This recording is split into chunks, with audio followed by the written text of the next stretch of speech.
Ben, what do you mean who are today's guests? It's Miles Kampf-Lassin. Come on, get with it. Hey, I just got your text.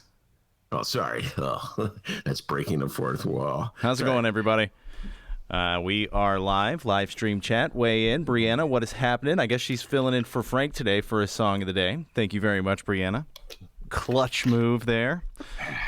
Oh, Ben's got his water. We're ready. Your Ben. By the way, I just want to let you know I got a great text from Frank just about 5 minutes ago. Frank, right on. I'm gonna be talking about it with Miles. That's all. That's called teasing, D. Teasing. All right. Well, Frank, join us on the live stream chat. Your Ben Joravsky show for Thursday, October 29th is just moments away. But before we do this, we need to thank the following unions for sponsoring this program. Unions like the International Brotherhood of Electrical Workers, Local 9. They're sponsors.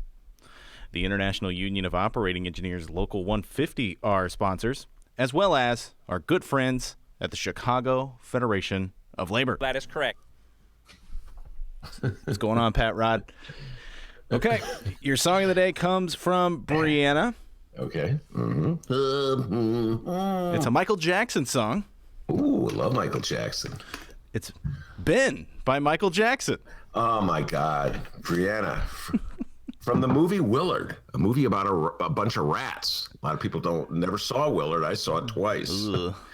Have you ever seen Willard, D? No. I've seen the video for the song, and it's disgusting. Oh, my God. Great flick. From the 60s, I want to say. Maybe early 70s. Here's Casey Kasem, number one, Ben. Ben, the two of us need look no more. Ooh, caw. You and something looking for. Wow, that was an interesting remix there. I don't know what that was. Yeah. Yeah. Michael Jackson's Ben. Yes. I remember it well, D. The Ben Joravsky Show starts now.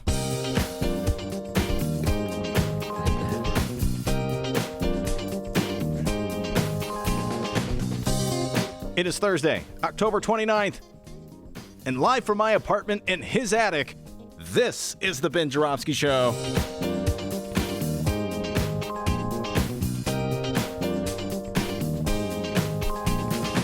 Today on the program, will someone ring Ben's doorbell?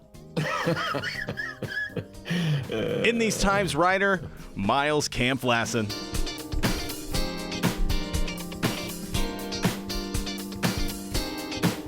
And now your host, Chicago Reader columnist Ben Joravsky. Hello, everybody. Ben Joravsky here, calling this Trump Love Thursday. And here's why. For the last few years, we've been asking ourselves this question. How far will Trump go before MAGA turns against him? Pretty far, it seems. Young Donald, in fact, said he could murder someone on Fifth Avenue, and MAGA would still vote for him. Of course, folks, when you think about it, it's really not that big a deal. Fifth Avenue is in New York City. New York City is in New York State. That's a blue state. So presumably MAGA wouldn't care less about a dead person there, as they don't care about people dying for COVID in Illinois. But you get the point. Now we have an update. Can Donald Trump leave MAGA in the cold for several hours and still retain MAGA's vote? Excellent question. Thank you very much for asking it, Dennis. And very relevant. You're welcome. Courtesy to a story coming out of Omaha, Nebraska for the last couple of days. Monroe mentioned it in passing yesterday, but folks, this has been one of my favorite news stories of the week. It's a story known as Frostbite Gate. Here are the details. Donald Trump flew into Nebraska to have one of his little airplane rallies on Tuesday. Airport rallies, I should say. You know, you're asking, why would he waste his time with an airport rally in Nebraska with just a few days before the election? Nebraska hasn't gone Democrat since 1922. Actually, I don't know when the last time Nebraska went Democrat. I just wanted to do that butter cow thing. 1922. But it's been a long time since Nebraska went Democrat. All right, everybody. Go Big Red. Is Nebraska Big Red? Yeah. Well, Cornhuskers. Yeah, the Cornhuskers. You're right. With that big red ad. Nice. You're right. I should have thought. Yeah, you're welcome. It's the butter cow, which has 9 hearts to represent the 9 essential nutrients in milk. That's right. It's made entirely out of butter, and it's a state fair tradition since at least 1922. Oh, 1922. Anyway, just like the butter cow has been a Illinois state fair tradition since 1922, Nebraska hasn't gone Democrat since I don't know when. Go blue. Ooh, I made a rhyme there, D. But ever since that interview with Troy LaRaviere, you've been wanting to rap. It's interesting. Have you noticed that? Yeah. I hope it goes away. I'm thinking of dropping something. Isn't that? I'm going to drop one, D, okay? That can mean a lot of things, actually, but go ahead. All right, anyway, so why did he go to Nebraska? Because Nebraska has one electoral vote from one of their congressional districts in and around Omaha, and he figures that electoral vote may come in handy. And besides, he knows he has a strong cult following of MAGA heads in Nebraska, so let's rock and roll, dude. Donnie will go anywhere to get people to cheer and scream his name. And that's what he did. He flew his plane to the airport in Omaha, walked out on the tarmac, stood on a stage surrounded by maskless hordes of MAGA heads who cheered him like they were teenage girls back in the days of Beatlemania. Donnie, Donnie, I love you. Ah! And then afterwards, they had interviews with reporters where they told the reporters which Trumpsters they like, just like the girls did back in Beatlemania days. I love Ivanka. She's my favorite. No, I love Melania. No, baby Donnie is to die for. MAGA loves the Trumpsters, ladies and gentlemen. Can you imagine if Trump loses? Poor MAGA. Anyway, it was bitter cold that night in Nebraska. Sub-freezing. And there they were out in the middle of nowhere, a couple of miles from wherever the parking lot was where they had parked their cars. They'd parked their cars. And MAGA brought in the MAGA organizers brought in these shuttle buses, and they schlepped them out to the airport. They'd already been standing in the cold for like 10 hours waiting for Donnie. 10 hours, people. Man, that is devotion and dedication. You got to almost give them credit for them. And Donnie flies in. And he gets off the plane and he walks over to the stage and he gives a speech about how the world is coming to an end and there's an apocalypse approaching if Joey B is elected, which is the exact same thing he said 4 years ago about Hillary Clinton. Just saying, folks. So you got to figure really nothing has changed with his 4 years. Look, I don't know. MAGA may wonder, wait a minute. He said the same thing 4 years ago. He's been the president for 4 years. Nothing's improved. I guess it's such a fragile improvement that if Joe Biden gets elected, we're right back to where we started. Anyway, MAGA will pretty much believe anything Donnie says. So anyway, as soon as he's done with that speech, he hops back onto that plane where it's warm and toasty, and he has hot cocoa to sip from and watch old videos of wrestling matches from the 1990s. And the plane takes off. Wait, this sounds like my weekends. Hot cocoa and 90s wrestling. Well, he did not have the jerk chicken egg rolls. But, yeah, okay, just saying. But I'm not going to make any jerk chicken jokes. Anyway, okay. And so off he goes as soon as he can, because Donnie Trump doesn't want to spend any more time in Nebraska than he has to.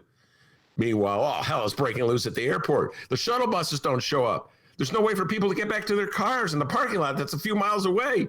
The temperature's dropping. That's the temperature dropping. People are freezing. I'm cold. Some people trudge back along the highway to get to the parking lot where their cars are. Several people wind up in the hospital with hypothermia, frostbite.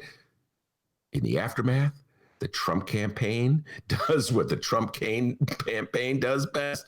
They got all huffy and they blamed it on someone else. A spokesperson responded by saying, President Trump loves his supporters and was thrilled to visit Omaha last night.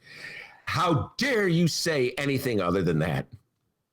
I'm starting to think that Donald Trump loves his supporters in sort of like a cruel to be kind way. You remember that song, D, from way back? You weren't even born yet. It was way back in the 70s. I will now recite it like I'm a rap star. Cruel to be kind means that I love you, baby. You know that song, D? Huh? Yeah. Steven on the live stream chat is begging for a rap song of the day. You just heard that, Steven. You want that? Do you want that? Cruel to be kind means that I love you, baby. That's Donnie. I love you, he tells MAGA, so I'm going to be cruel to you. Call it Donnie Love. Reminds me of Rom Love. Remember Rom Love, everybody? Way back when, in his first term as mayor of the city of Chicago, Rahm Emanuel closed 50 schools and mental health clinics all throughout the South and West Sides. And to win back the voters he had lost, he ran these commercials that show various hotel workers extolling how much Rahm really loved them, even if he was kind of nasty mean and did things like close mental health clinics and schools. Even if he had a funny way of showing it, he really did love you. And they called it Rahm Love. And it worked. All these voters in Chicago, all these dumbasses voted for him and reelected him. Wait a minute, D. That's voter shaming. And remember I pledged I wasn't going to do any more of that? Remember I promised that the other day? Yeah. So let me humbly apologize to all my listeners for voter shaming. No, the Chicago electorate did not fall victim to one of the dumbest campaign commercials of all time.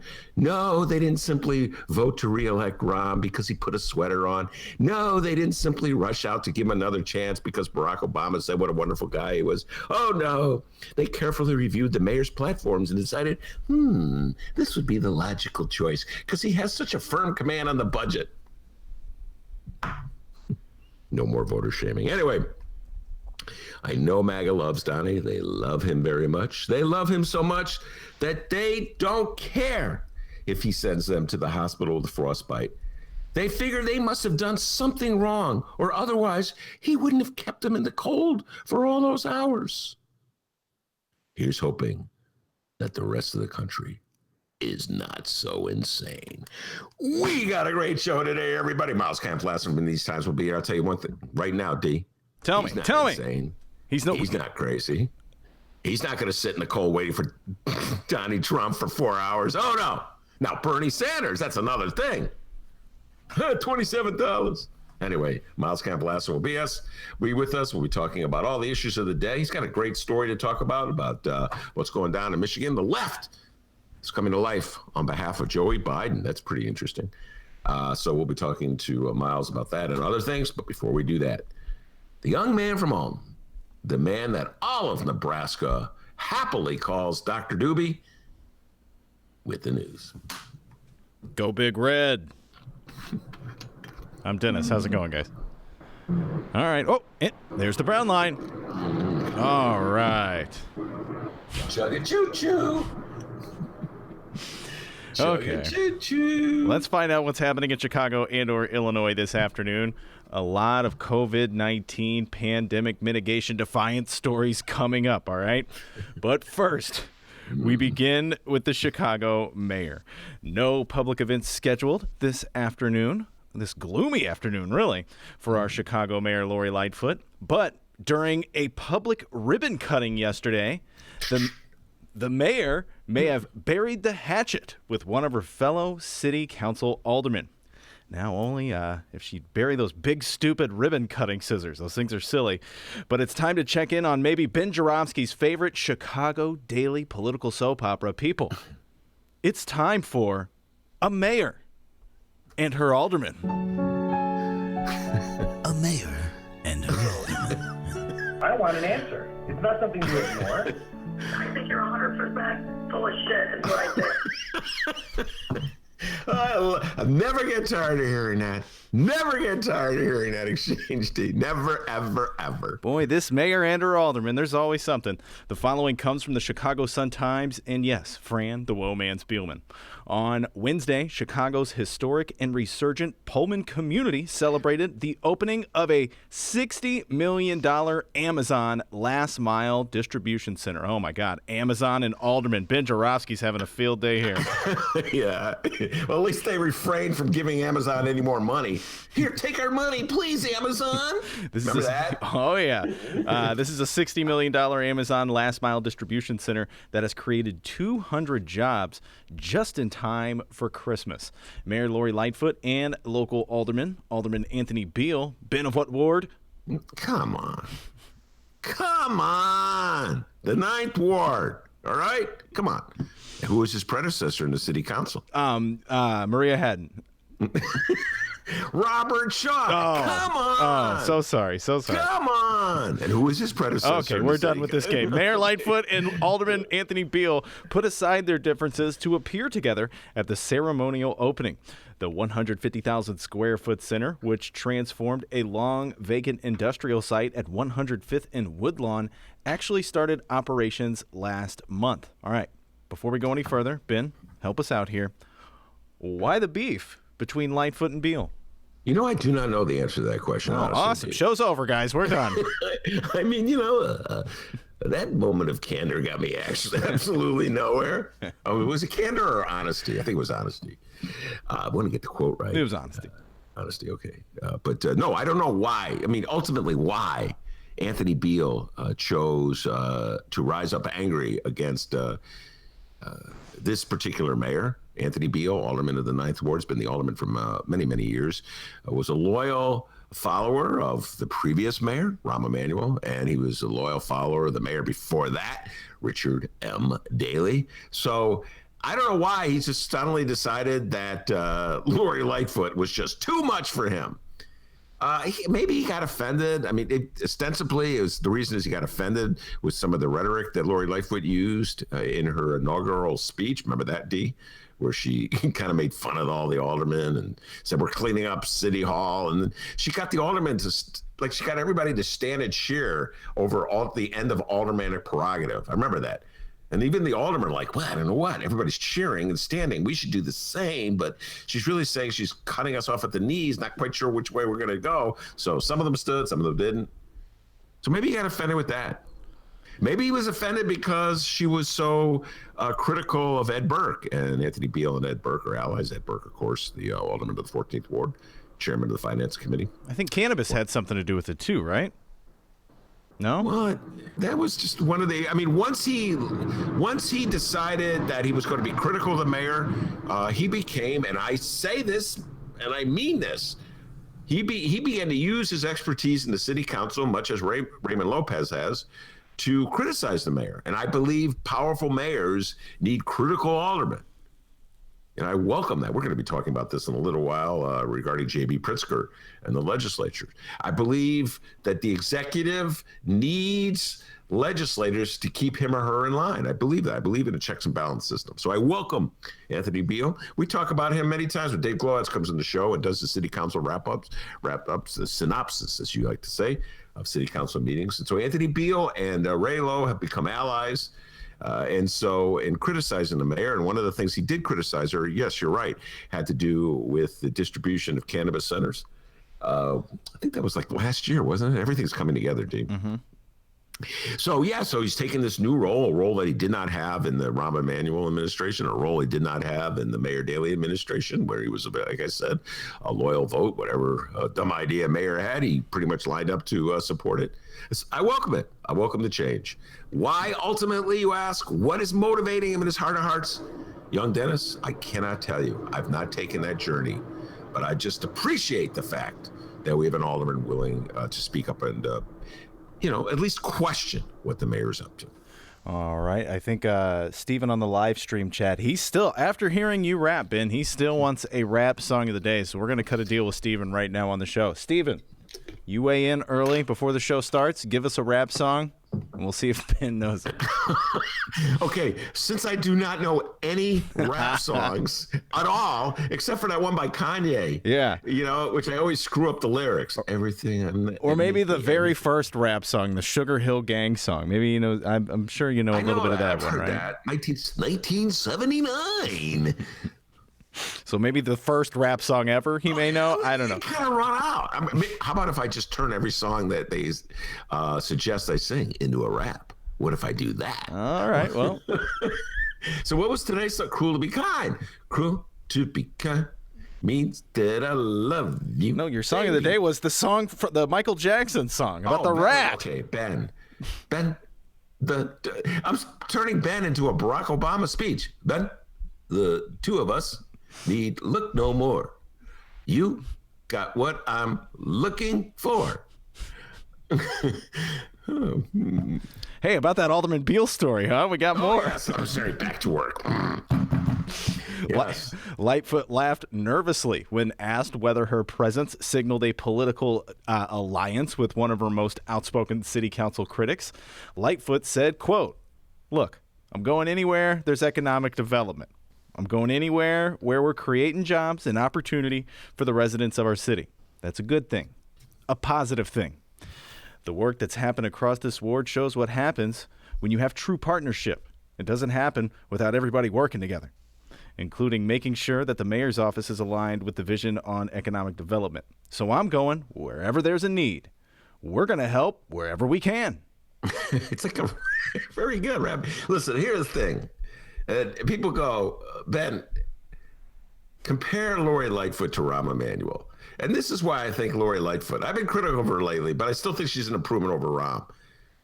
Rahm was so vindictive that he wouldn't invite opposition aldermen, and there were very few of them, to these ribbon cutting ceremonies. Let's face it, ribbon cutting ceremony is an opportunity for all the local officials to gather around and really pat themselves in the back and say, what a great job we're doing. Oh, look at those scissors. Yeah. And they put out the big scissors. Or sometimes it's a groundbreaking ceremony. Everybody gets a shovel. And they put a hard hat on. Yeah. I don't know why they have a hard hat. Putting a hard hat on just to make it clear. There's nothing remotely around that's going to fall on their head, but they get the hard hat on. They got the shovel. Okay. So now when it's completed, they got the big scissors. So everybody comes. That's how it's supposed to be. It's like, imagine they're all Democrats, but imagine it's a bipartisan spirit. Okay, that's what we're promoting. But Mayor Rahm was so mean and nasty, he wouldn't invite local aldermen if they didn't kiss his ring. And so remember, he wouldn't invite Sue Garza. Remember, this is how I know this. Sue Sedlowski Garza, the alderman of the 10th ward, alderwoman of the 10th ward, I should say, one of Dennis's favorite aldermen. I would say probably Dennis's favorite alderman. Yeah. In the early days, Rahm couldn't stand Sue Sedlowski Garza because she defeated his favorite alderman. I forget the gentleman's name. I've actually forgot the name. I put it out of my mind the long time. Oh, Pope. It just came back to me. Have not gone to deep ed over into dementia. I still remember John Pope's name. All right. We still got a show, baby. Yeah, I still remember John Pope's name. By the way, I could have said any name. No one would have known. Just know. How many people out there, D, would know who the alderman of the 10th ward was in 2014? Not many.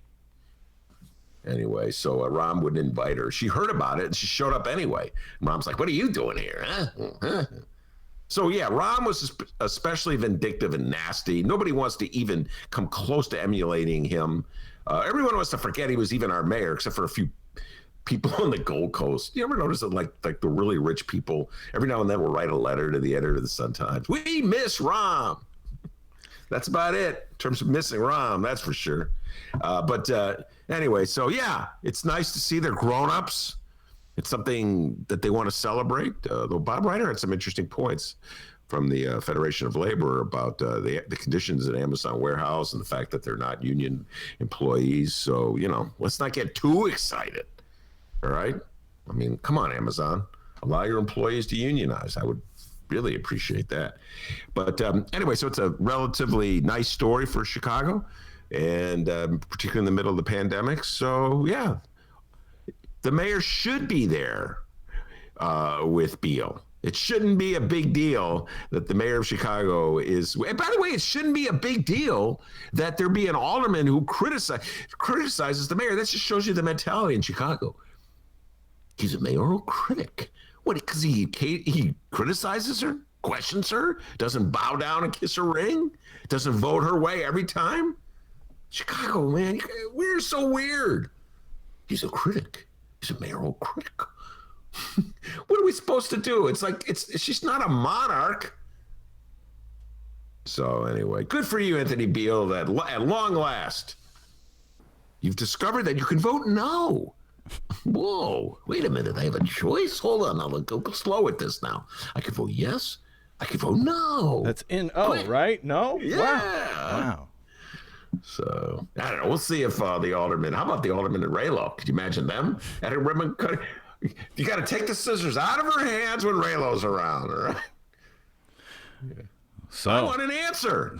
This is not something you can ignore. will Alderman Beal and Lightfoot be BFFs or Is it only a matter of time until they betray each other? I guess we'll have to wait and find out on the next episode of A Mayor and Her Alderman. A mayor and her alderman. I want an answer. It's not something you ignore. I think you're 100% full of shit, is what I think. If you think we No offense, well, fuck you then. Okay. Whoa. whoa. Hold it now. My lordy. God dang.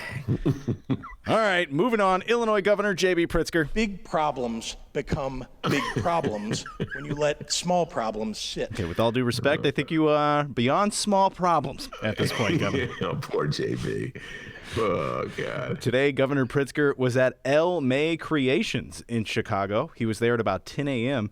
to announce an update on the impact of the second round of the Business Interruptions Grants Program.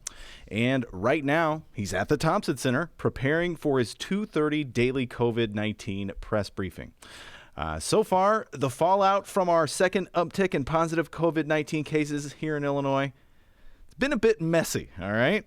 On Friday, the city of Chicago will be under new mitigation rules. More positive COVID-19 test results in the city means no more indoor dining or drinking in bars and early closings. And on Wednesday, Chicago Mayor Lightfoot had a closed-door mitigation meeting with the governor, J.B. Pritzker. We have a few updates on that meeting. We talked about this yesterday as we were rolling out, but some more updates here. It says here she was hoping to persuade the governor to change his mind on mitigations like the indoor dining ban, but Pritzker said, yeah, I'm not doing that. Sorry. No, we don't have the details on what Pritzker actually said, but Ben, what can you imagine Pritzker said in this meeting? Pritzker said, my favorite concert was Steve Miller Band and the Eagles. Just kidding. I had to say that. And then she was like, oh, wow, I like Todd Lundgren. Wow. Yeah. She loves Todd Rundgren, ladies and gentlemen. What could he say? We talked about this yesterday. I'll repeat it.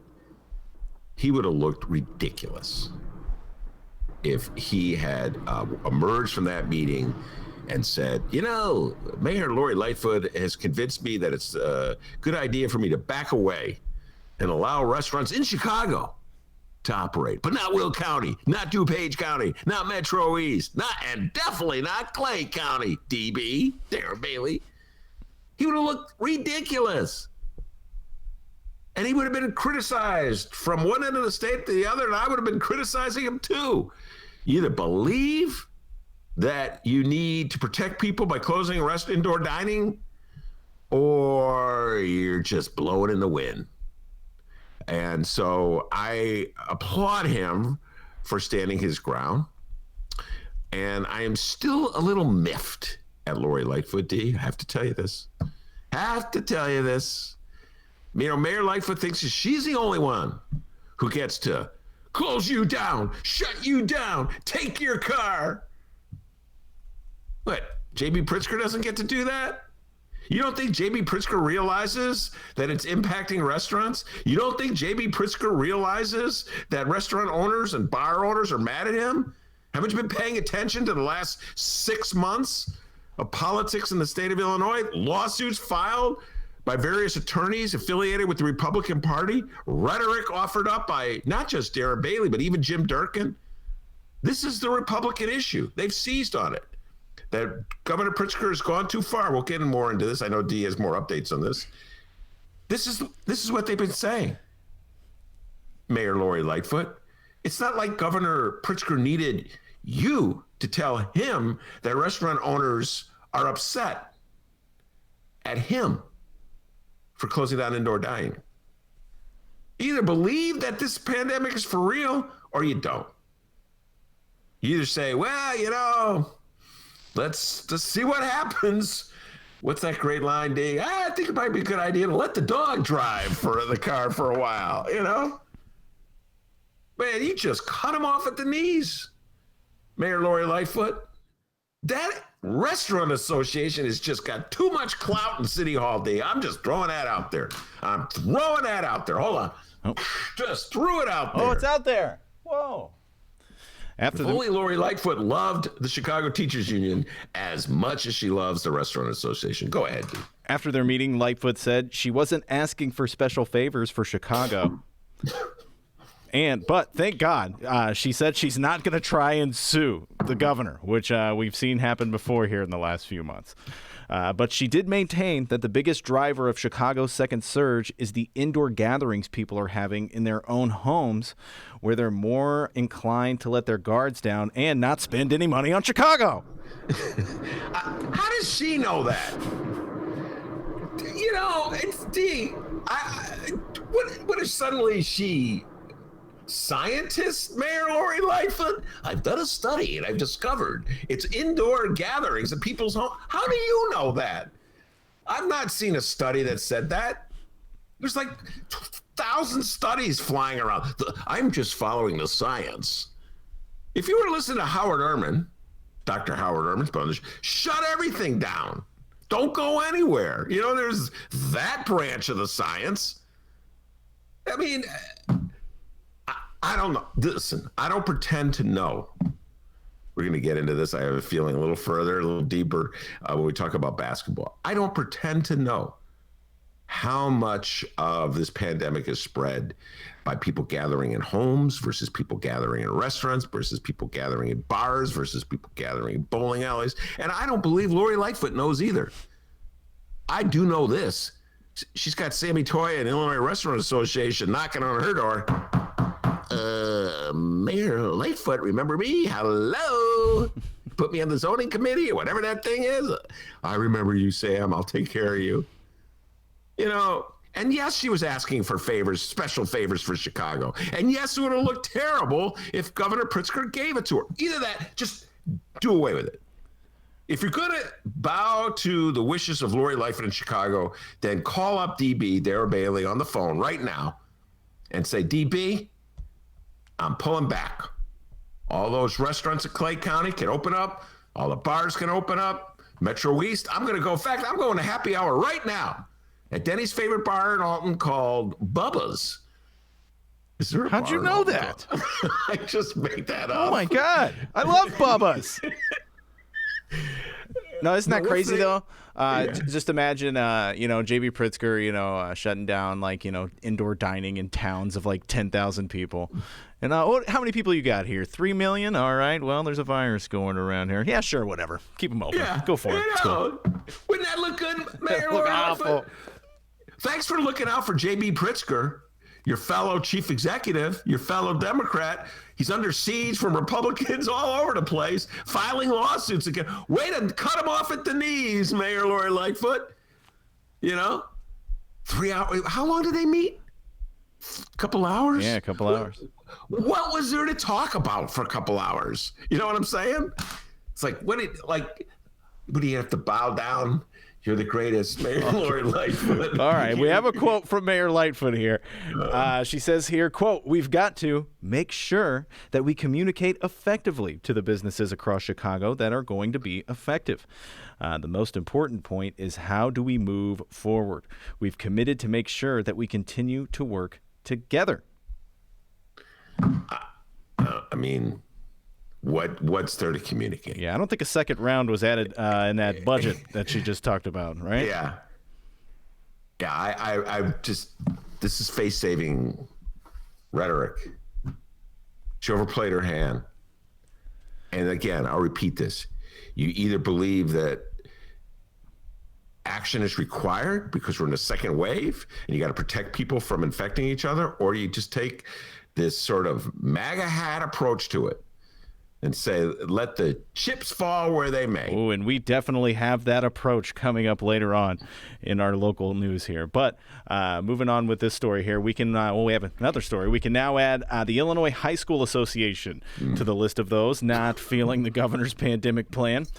Let's see here. Because in direct contradiction of Pritzker's indoor sports guidelines, the Illinois High School Association announced Wednesday that the basketball season can start as scheduled. What the hell is going on right now, people?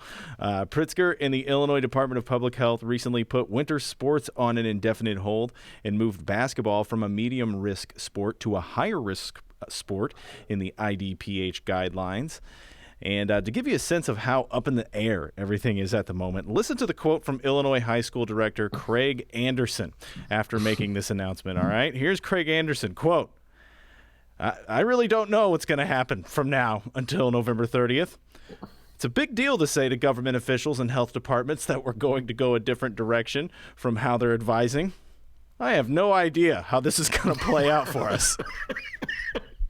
Nothing like leadership at the top, huh? He'll lead us. Dude, did you just start that job? Like, what kind of quote is that? I don't know what's going to happen here. But you got me. But there's more. Then when reporters asked, what if the state withholds funding? Anderson said, quote, and hey, guys, at least he's honest, all right? Anderson said, quote, oh, I haven't had time to think about that. I guess that is a possibility. Oh, I would hope that wouldn't be the case.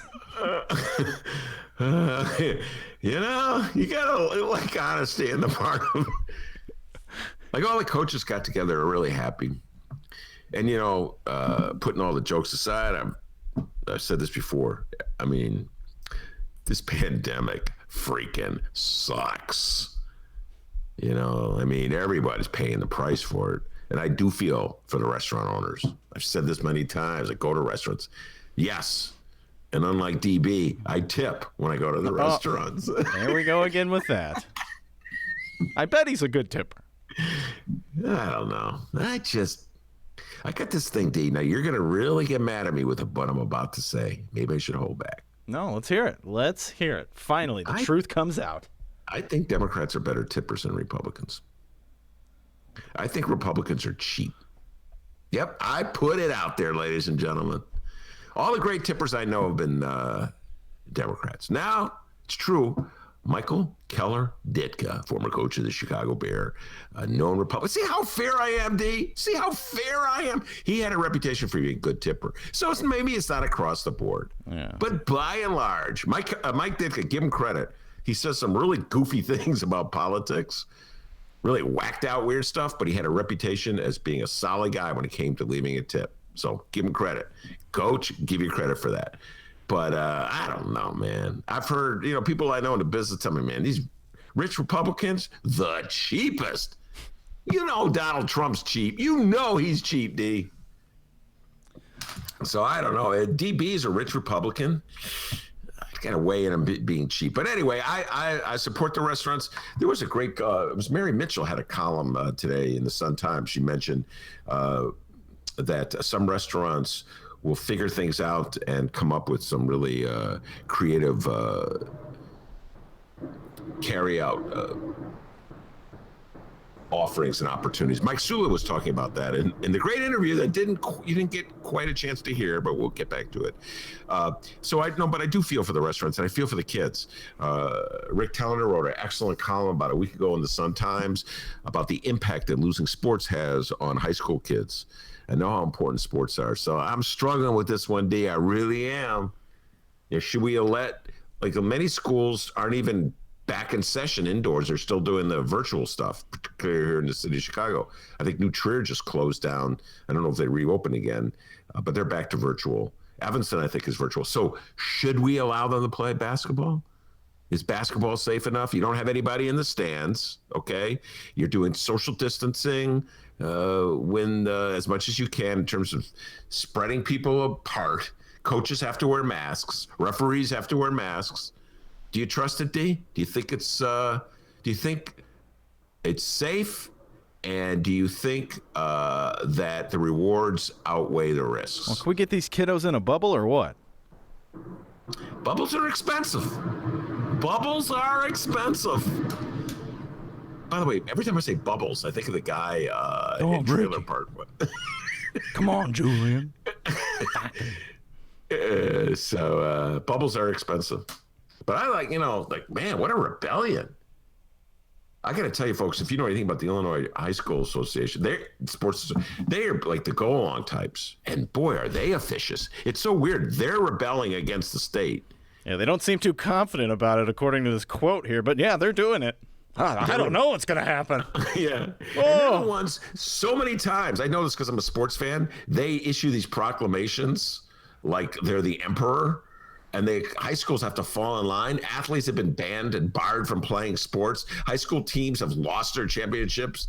They've been ruled ineligible. And for a while, they were doing testing of athletes. It's really weird, whacked out stuff. Like, I remember when my kids were playing high school sports, there was random testing, urine testing of athletes. What the? Like, you could just look at the results today, ladies and gentlemen, of what these kids ran and could tell. Nobody was taking any drug enhancing, whatever, stimulants. Nope. So they got these kids, they got, give them little vials. All right, we're going to watch you go into that restroom over there, and we're going to stand here until you come out. So, it's kind of funny. The IH, all of a sudden, they're feeling their inner Tom Paine. We have, the kids are number one. That's all we care about. I'm all over the map on this one, D. I'm all over the map on this one. All right, there may be a flip-flop coming soon, guys. You know what happens. I'm all over the map on this one. Studies show that 2 days later, after Ben Joravsky says that, a flip-flop happens. So we may have a flip-flop coming soon on the Ben Joravsky Show. But we do have breaking news. I guess a nationwide pandemic halts the opening of a brand new casino after all. The following comes from the Chicago Sun-Times and Mitchell Armentrout. Developers and mayors vying for the chance to break ground on new casinos, including 2 in Chicago's suburbs, will have to wait at least another 6 months to find out if they're holding a winning hand. Illinois Gaming Board Administrator Marcus Fruchter blamed the COVID-19 pandemic for pushing back his agency's timeline for handing out the first round of casino licenses as part of Governor J.B. Pritzker's massive statewide gambling expansion. Here's the quote from Fruchter during their virtual meeting. Quote, "Like all government agencies and private businesses, the board's work has been impacted by COVID-19. This is not an excuse or a crutch. It is simply a recognition of the realities that work and life are different in a global pandemic." Mm-hmm. Yes, they are. By the way, did he really write? Let's see if they're holding a winning hand, or did you come up with that? No, that was Armentrout. That was Armentrout, baby. I give him credit. Get the joke, everybody. Holding a winning hand. Oh my God! Yeah. Okay. Yeah. Yeah. You Armentrout. You slickster. I know. He's like, he'll be in Zanies next week, ladies and gentlemen. Does great imitations.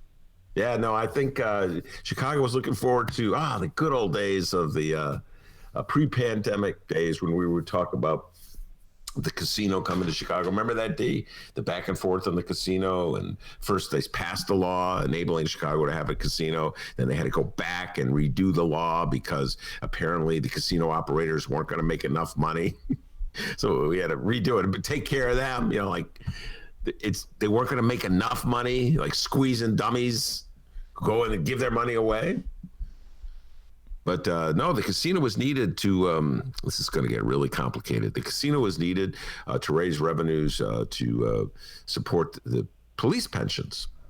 That's what the money was going to be dedicated to. The Chicago casino was going to be dedicated to paying police pensions.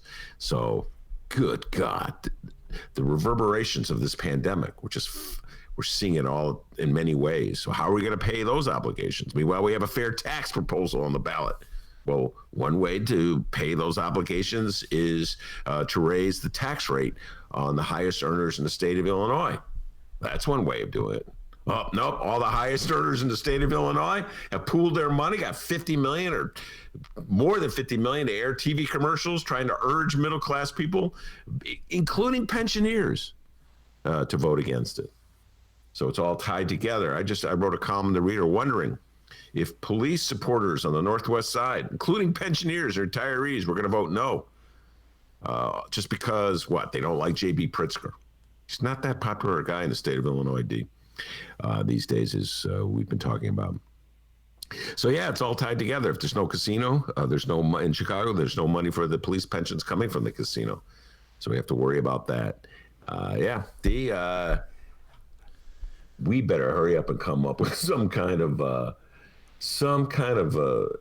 vaccine for COVID, because the bills and debts just keep piling up. All right, let's get a prediction here. A month and a year of when we may see a Chicago casino. We will not see a Chicago casino until 2025. 2025. You hear that, Fruchter? 2025. I'm throwing that out there. Holy Hey, cow. Really? take it to 2025? Take it to Vegas, 2025. Put your money down, ladies and gentlemen. You can't take it to Chicago because we don't have a casino. But take it to Vegas, all right? Put your money down, 2025. Yep, that's what I said. What do you say? I'm going to write it down. I say 2022. That's actually very smart. See, what you did was very smart. Because what he did, ladies and gentlemen, is he went with 2022. He figured, I'll go lower. More likelihood that I scoop up. Let's say it's 2023. I win. That brain was going. It's called hours of watching The Price is Right, all right? You always go under.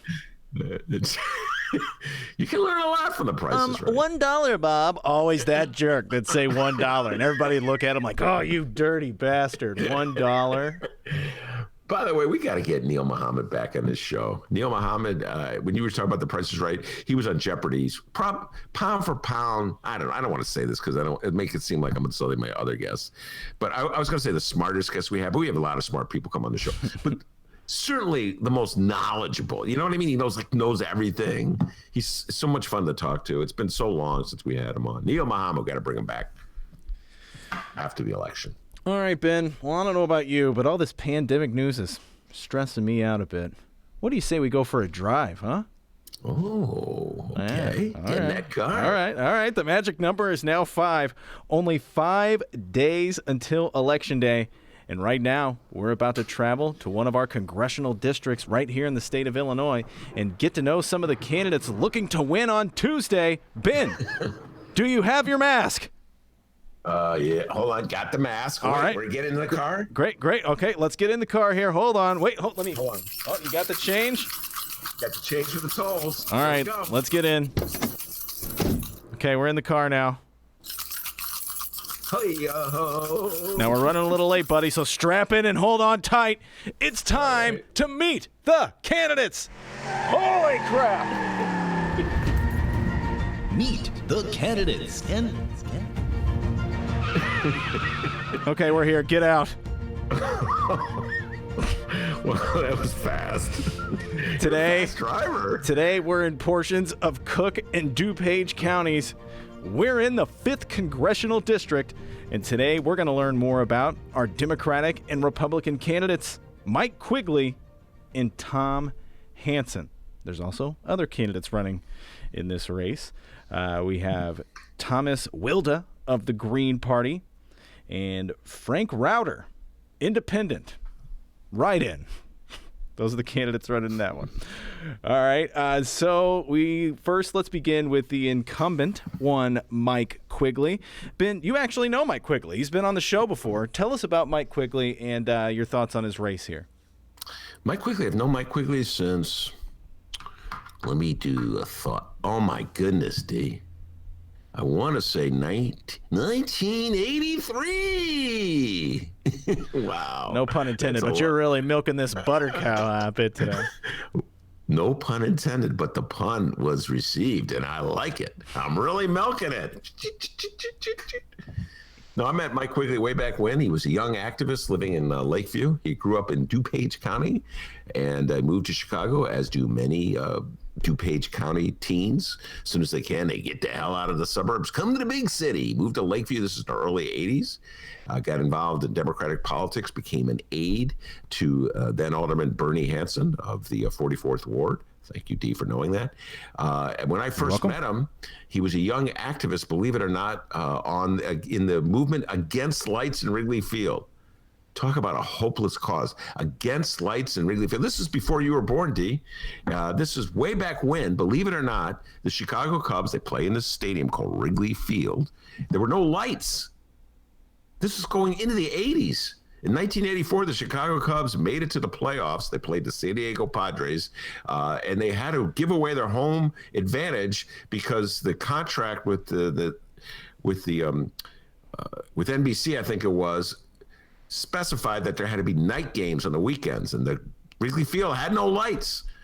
And when the Chicago Tribune bought the Cubs, they said, we are putting lights in Wrigley Field, and residents in Lakeview rallied, said, no lights, it's going to disturb our neighborhood.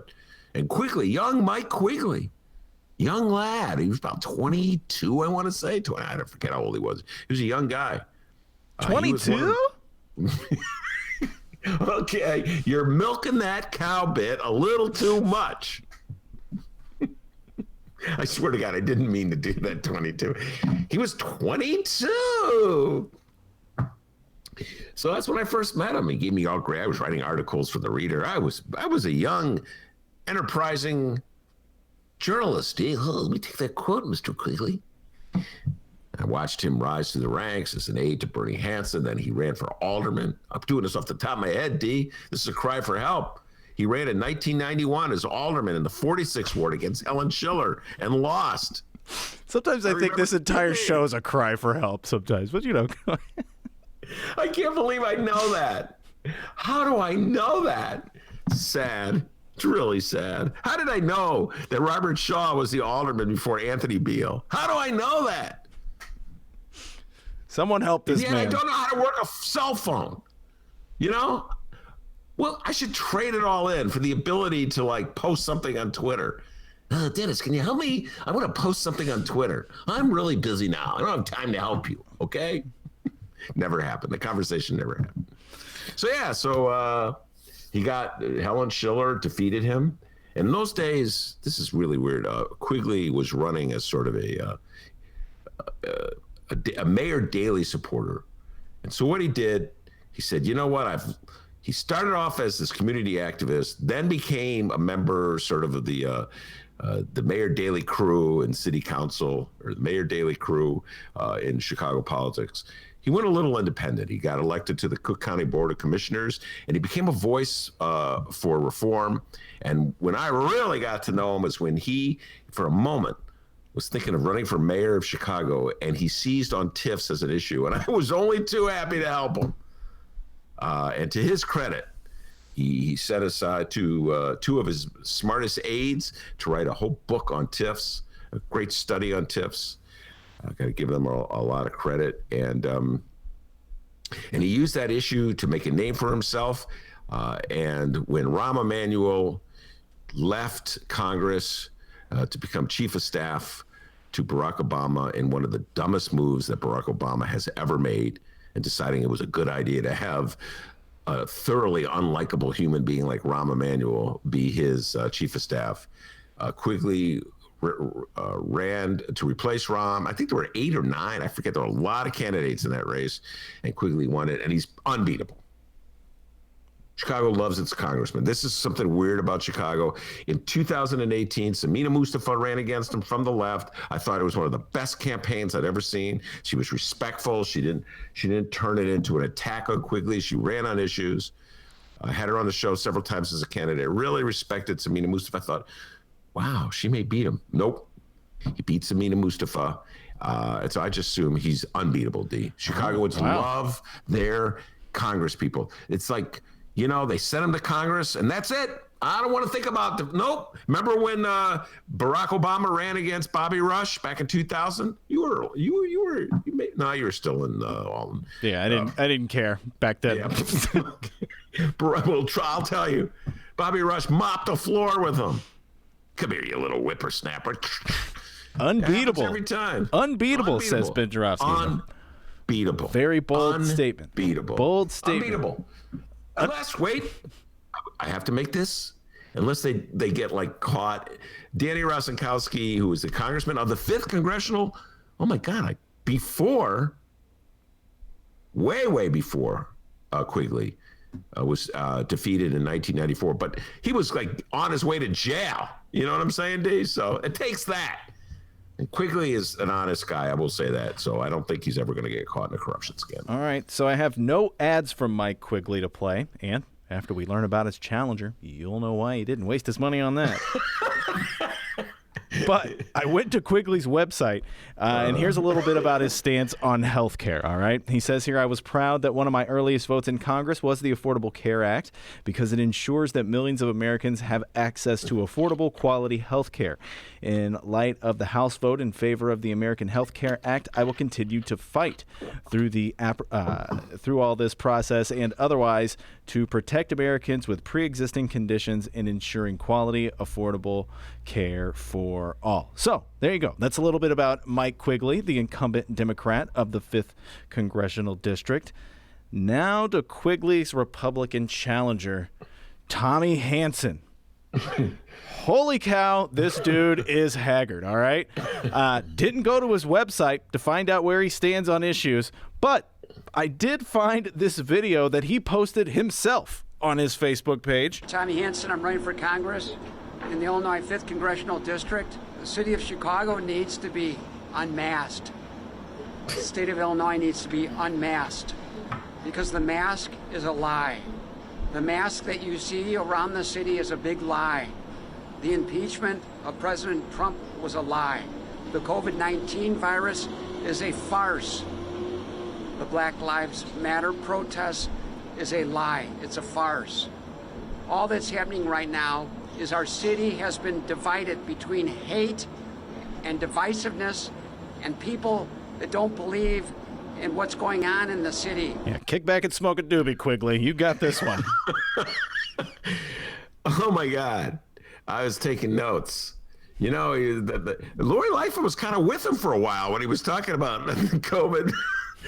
No masks. You know, Lori had that little moment where she was flirting with her inner MAGA, and then she retreated from it. Well, he did weigh in on the mayor as well. The city of Chicago needs a plan, and the mayor has got to stop thinking about herself. Wait, what plan for what? If it's all a hoax, what's the plan needed? It's like, wait, you're on mixed message. And by the way, everything is a lie until they got to COVID, and COVID was a farce. So what's the difference between a lie and a farce? Yeah, I've been trying to figure that one out ever since I watched it. Yeah, I know. I mean, it's like, why is one a lie and the other a farce? Does that mean it's not? It's true, but it's funny? Does that mean it's true, but people are like running through, you know, like a farce? Like they run in through one door and run out the other door? That kind of farce? I need more details, Mr. Hansen. Details, okay? Any lunatic votes for Tommy Hansen in the 5th Congressional District should lose their voting license. Just saying. Tommy Hansen, I'm running for Congress in the Illinois 5th Congressional District. The city of Chicago needs to be unmasked. All right, that's enough, Hansen. Tell me, by the way, somebody sent me a question. Oh, really? Yeah. You don't say. A 5th Congressional District question. Then the question begins. Since you know absolutely everything about everything in the 5th Congressional District, tell me this. Is it a requirement for opponents to Mike Quigley to be named Tom? Excellent question, questionnaire. I noticed this. That wasn't a question. What's a question? I referred to it as a question. Just made that up. Republican Tom Hansen, Green Party candidate Tom Wilda. Ooh, they're all. Quick, get Alex Jones on the phone. Something's going on here. It's like pollsters who work for the New York Times. It's a requirement. They must be Nate. They have to be called Nate. Nate Silver, Nate Cohen. Tommy Hansen, Thomas Wilda. Oh my God. I don't think I can. I can't continue to do the show right now. I have to step away from the board. Oh my goodness. Chicago needs to be unmasked. Well, that's my platform. We're in the middle of a pandemic. I'm running on a platform of nobody wears masks. We're going to pass a law that nobody has. You can't wear a mask even if you want to. It's like that crazy sheriff in Florida.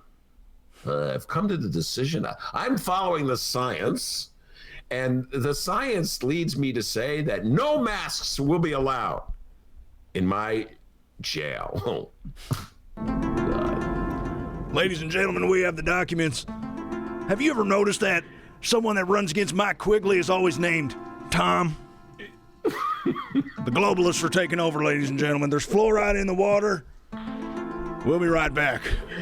Wait, what about your neighbor? I'm going to eat my neighbor's ass. We'll be right back. By the way, Alex Jones was on the Joe Rogan show the other day. I have not listened to it yet. Just want to point out. Oh, I watched the whole thing. It's annoying. It's about 20 million people watched that show.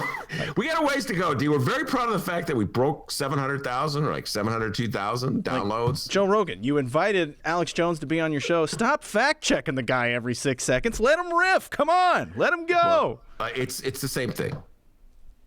You either don't invite him on or you just bring him on and let him be the buffoon that he is. But don't all of a sudden pretend, you know what I mean? You're Rachel Maddow. No, you're either part of the little dance that Alex Jones does, which is utter lunacy, or you're not. We're going to have a serious conversation with Alex Jones. Why? That's like, you know what I'm saying? It's like, there's nothing remotely serious about Alex Jones. Yeah. By the way, I'm inviting a clown over for the party. What's he going to do? Tell poetry. Well, what the... No, we want the clown over to be funny. What are you doing? You have the clown on. He is a clown. If you don't want, if you don't want to be held accountable for the things that he says that are potentially dangerous or life-threatening, then don't have him on. And by the way, when are you going to have us on? Oh, yeah. You know what I mean? Can you? Oh, God. Do you think they would fly you and me down to You just see a nervous dentist. Thank you, Joe. I love you, Joe. I've listened to you forever. It's true. Joe Rogan. I just can't say how happy I am to be here. Hey. Come on, Rogan. Hey, Ben, let's get the hell out of here. Let's get in the car. Later, 5th Congressional District. That was Meet the Candidates. Hold on, buddy. Whoa! Meet the candidates. All right, we're back. Get out. God. I didn't have to use the toll money because we live in the 5th Congressional District. I know. You bring that money every time. All right, everybody. Make sure to follow us online at Benny J Show, BENNY, the letter J Show on Facebook, Twitter, and Instagram. You can always send us an email, bennyjshow@gmail.com, BENNY, the letter J Show @gmail.com. Leave your name and where you're from if you'd like us to read your message on the program. It's always helpful. And you can call the Ben Joravsky Show. That's right, 708-658-4788. That number again, 708-658-4788. Ben, we got a call at 10:30 last night. They didn't leave a message. Really? Yeah, what are you doing? We're not going to answer the thing, all right? So just leave us a message, and there's a good chance we will play your voicemail on the program. All right, we're going to take a quick break here, and when we come back, Miles Kampf-Lassin will be joining us. Ben, give these people a reason to keep listening. What are you going to talk with Miles about? Oh, man, come on. We're going to talk lefty politics with Miles Kampf-Lassin. There's a story in these times about the movement by lefties to defeat Trump in Michigan. Caught me off guard. Very interesting. They're showing that lefties, it's not that they love Joe Biden. Duh. We all know that. But this time around, they're serious about the threat of Trump. So that's just one of the many things we're going to talk. I may get a prediction out of Miles, and no ducking and dodging with him. I'm going to make him take a stand on Pritzker versus Lori Lightfoot. Just hearing that, he's probably not going to call in. Oh, wow. I was going to say, I know he listens to the show. I'll wait for the email for him to cancel. I'm scared. Sorry, I can't. Oh. No, he's not going to duck and dodge. He's a dolphin, all right? Dolphins are tough. All right, everybody. The Ben Joravsky Show will be right back.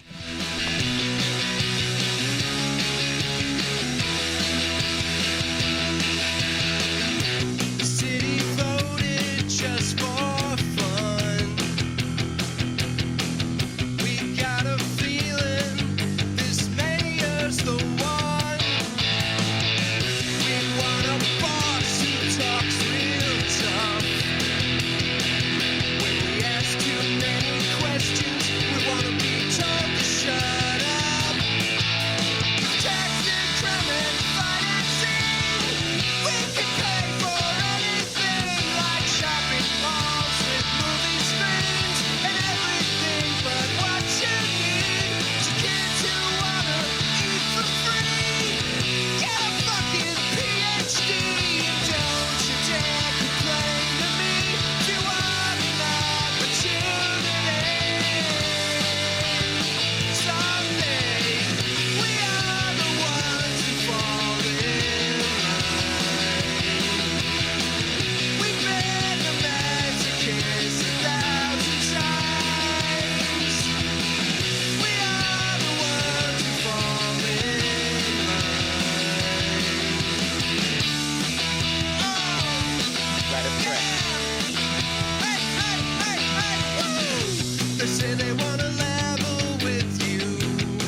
This election, Chicago voters are casting a ballot on much more than the President of the United States. Some of the races we will be voting on include the Cook County State's Attorney, over 60 judges, our Water Reclamation District Commissioners, and changes to our taxes.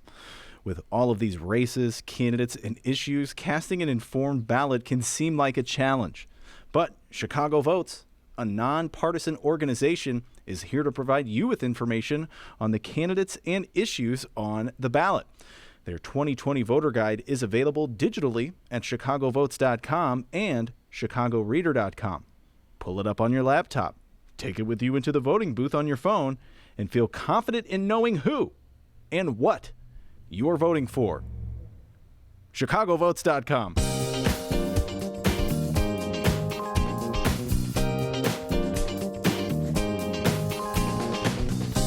Hour number 2 of your Ben Joravsky Show is brought to you in part by the International Brotherhood of Electrical Workers Local 9, the International Union of Operating Engineers Local 150, and the Chicago Federation of Labor. Benny J, take it away. With us to discuss politics, Miles Kampf-Lassin, Pride and Joy of In These Times, Pride and Joy of Jacobin Magazine, and Whitney Young High School. Let's not forget that. He's a proud Dolphin. Miles, welcome back to the show. Looking very good, very safe and sound. Very good to be here, Ben. All right, now look, I have a lot of things I want to talk to you about. Lefties in Michigan, the shout out that AOC gave to In These Times, the potential, I don't want to look too far ahead, of the Democratic Party taking charge of the Senate and the White House. Your predictions for Wisconsin, Michigan, Pennsylvania, Bannon and Trump disinformation, the article you wrote in that. But I'm going to throw a curveball at you. I got this text message right before I went on the air from one of our listeners, Frank. And Frank, thank you very much for sending this to me because I was not aware of this. MSNBC's Chuck Todd. Now, I don't, I may have told you this, Miles. I don't spend a lot of time watching TV, so I'm not really familiar with Chuck Todd. I know who he is. He's a guy with like the weird like Fu Manchu thing going on. But this notion that lefties or liberals have to bend over backward to be fair. Sometimes I think lefties and liberals take it too far. So Chuck Todd, he was trying to demonstrate that there are very fine questions on both sides. It's like false equivalency. So he had Daily Kos's founder on the show, and Michael Steele was on the show. And he asked, is, in their humble opinion, is Joe Biden going too far with the mask, wearing the mask? Is he taking COVID too seriously? And I had to shake my head. Somebody wrote, some blogger wrote, what an insult to the 250,000 people who have died from it. What an insult to the families. It's just offensive to have Chuck Todd toss off that question because he has a pathological need for balance. One that says if we have a president who thinks the way to deal with the virus is to ignore it and let people die while they will, while the other guy must have a way of dealing with it, that's bad too. I agree with this dude. Miles, I just wonder what your thoughts are on this. This notion, it's like with climate change. You know, it's like lefties know that they're right on this issue, but like these journalistic precepts that it's so hard, even for liberal journalists who have a liberal audience. Like, well, you know, 3% of scientists, most of whom are demented, disagree with what 97% say. And Miles, man, just like, why would Chuck Todd want to give any kind of credibility to the notion that Joe Biden is doing something wrong by promoting the need to wear a mask? Help me out here, Miles. What's going on with journalism today?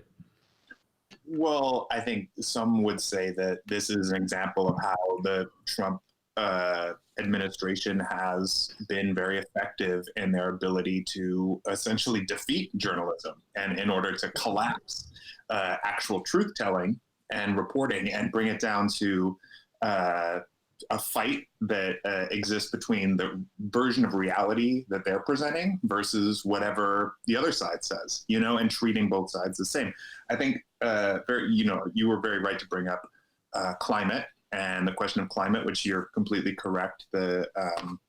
all of the experts are in unanimity in terms of agreeing that the planet is warming due to human, involvement in the release of carbon into the atmosphere through the burning of fossil fuels. That's settled. That's settled science, and it's been for decades now. It's unbelievable that it's treated as an issue where there's two sides arguing it. The other one I would say though is the question of voting and democracy. I mean, it's completely clear, I think, that the Republican strategy this election is to depress turnout and to suppress the vote as much as possible. They've if you look across the board, that has been their entire tool set. This election has been, just look at the rulings in Pennsylvania just the other day.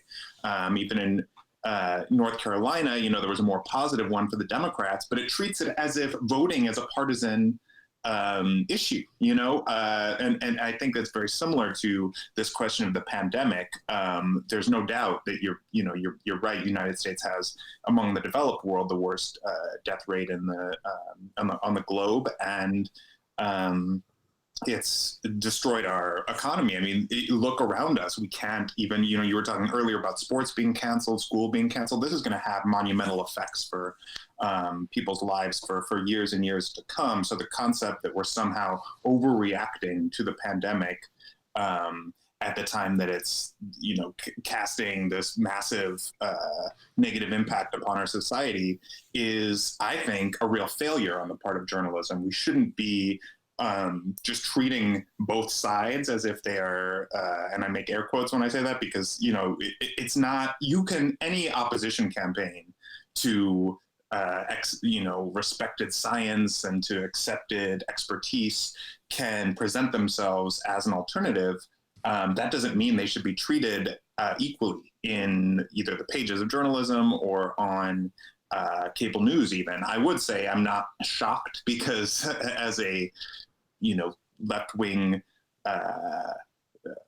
journalist myself, I have saw throughout the primary campaign how, for example, the Bernie Sanders campaign was treated by people like Chuck Todd, and it was treated dismissively. I think that he's not an exemplar of the kind of journalism, respectable journalism that I hope to see in the mainstream media. So I'm not completely shocked by that, but I think you're completely right. And whoever it was that brought that up to you is right to call that out, because we create these false equivalencies, and as a result, it just brings us down to the lowest common denominator. And I think it's a real failure on the part of mainstream journalism in our society that's what we've been reduced to, is treating Trump and his sycophants claims about things like climate change and voting and the coronavirus as if they're equally valid as those by, the respected science. So yeah, it's really sad. Yeah, there's a couple things that you said that I want to follow up on. One is talking about depressing the vote as much as they can, suppressing it. And then you made a reference to sports being canceled, something we've been talking about on the show. Might as well, let's start with the latter one first and just put you right on it. I said I was going to put you on the spot right before we brought you on the show, so let's put you on the spot. Lori Lightfoot, Mayor Lori Lightfoot, and Governor J.B. Pritzker had a difference of opinion for about a day on the issue of whether there should be the state should order all the restaurants in Chicago, well, statewide, but including the ones in Chicago, shut down. My humble opinion, I already put this out there, is that Lori cut Pritzker off at the knees with this, and she was doing the bidding of the Illinois Restaurant Association. And there's no way that Chicago should get a special exemption if the rest of the state has to shut down. You either open them all up or you close them all down. And I still don't understand what Lori Lightfoot was up to by cutting off Pritzker at the knees on this. He's in enough trouble as it is throughout the state. What's your thoughts about this?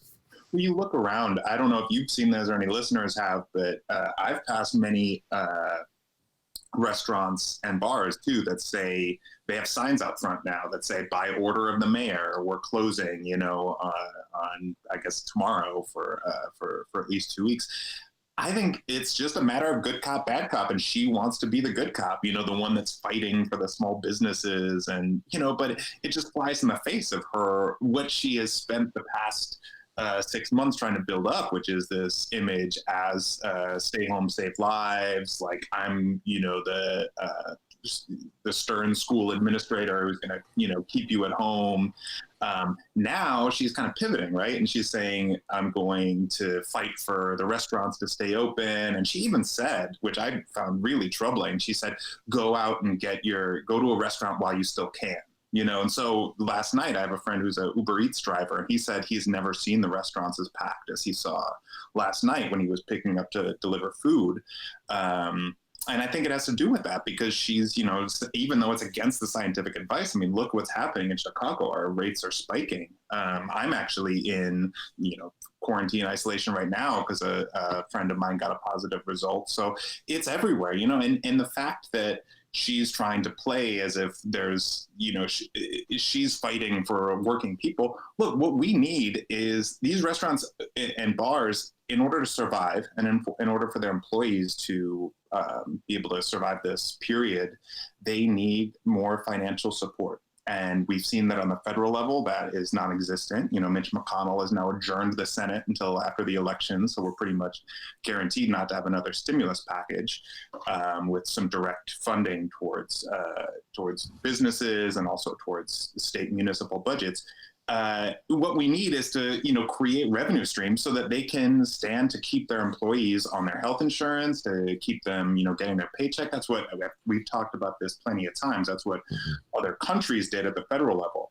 Other cities across the country are doing that, though, through some different revenue streams. And there's so many progressive revenue options that this mayor has just waved her hand at, things from, reinstating the corporate head tax, for example, to put a more progressive real estate tax downtown into place, things that would actually bring in some revenue that we could do without even state action.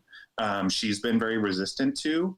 And I think in this case, she wanted to be seen as the good cop and treat Pritzker as, oh, well, I had to back down because it's, governor's orders. Of course you have to, but he's the governor. He's the head administrator of the state.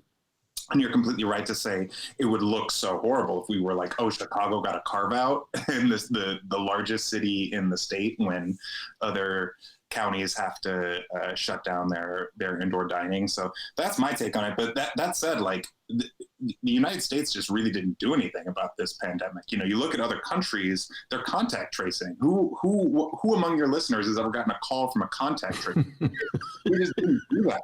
And so to say now, oh, well, forget about it, or like the 5th district guy you played earlier who said Chicago needs to be unmasked. It's just absurd. It's like we didn't do the things that we needed to do to get into a place where we could reopen either restaurants or sports or schools. And so now we can't. And so blaming, just trying to blame politicians for that. The politicians that need to be blamed are the ones that are actually doing the decision making. It's not even Governor Pritzker. I mean, Pritzker, I think of the governors across the country has actually been one of the most effective and ahead of the game. In terms of putting in place certain restrictions and things. But those restrictions have to be coupled with some type of financial support to keep people afloat, I think. All right, now let's go back to the first part of what you had to say, depressing the vote, suppressing the vote. That's the Republican strategy, that's Donald Trump's strategy. It was fairly successful in 2016. And in the states of Michigan and Wisconsin and Pennsylvania, it gave him what he needed to take those states and win an electoral college victory. There's just an article in these times dealing with efforts by lefties in Michigan. I found it a very encouraging article. And I say this not because I love Joe Biden. I really despise Trumpism, and I want Donald Trump to be ousted, and I want the Democrats to take over the Senate. And then I want the Democrats to get serious about good lefty legislation. But we'll put that aside for the moment, what comes if the Democrats are to prevail. It's kind of an encouraging article. Why don't you go into a little bit about what's happening in Michigan? The left is taking Donald Trump a little more serious in 2020 than they did in 2016. Go ahead. Yeah, so Time Magazine wrote a piece a few weeks ago on the Biden's campaign in Michigan, which they referred to in the article as an invisible campaign, basically signaling because they don't have at least at the time, they didn't have an active canvassing door knocking operation.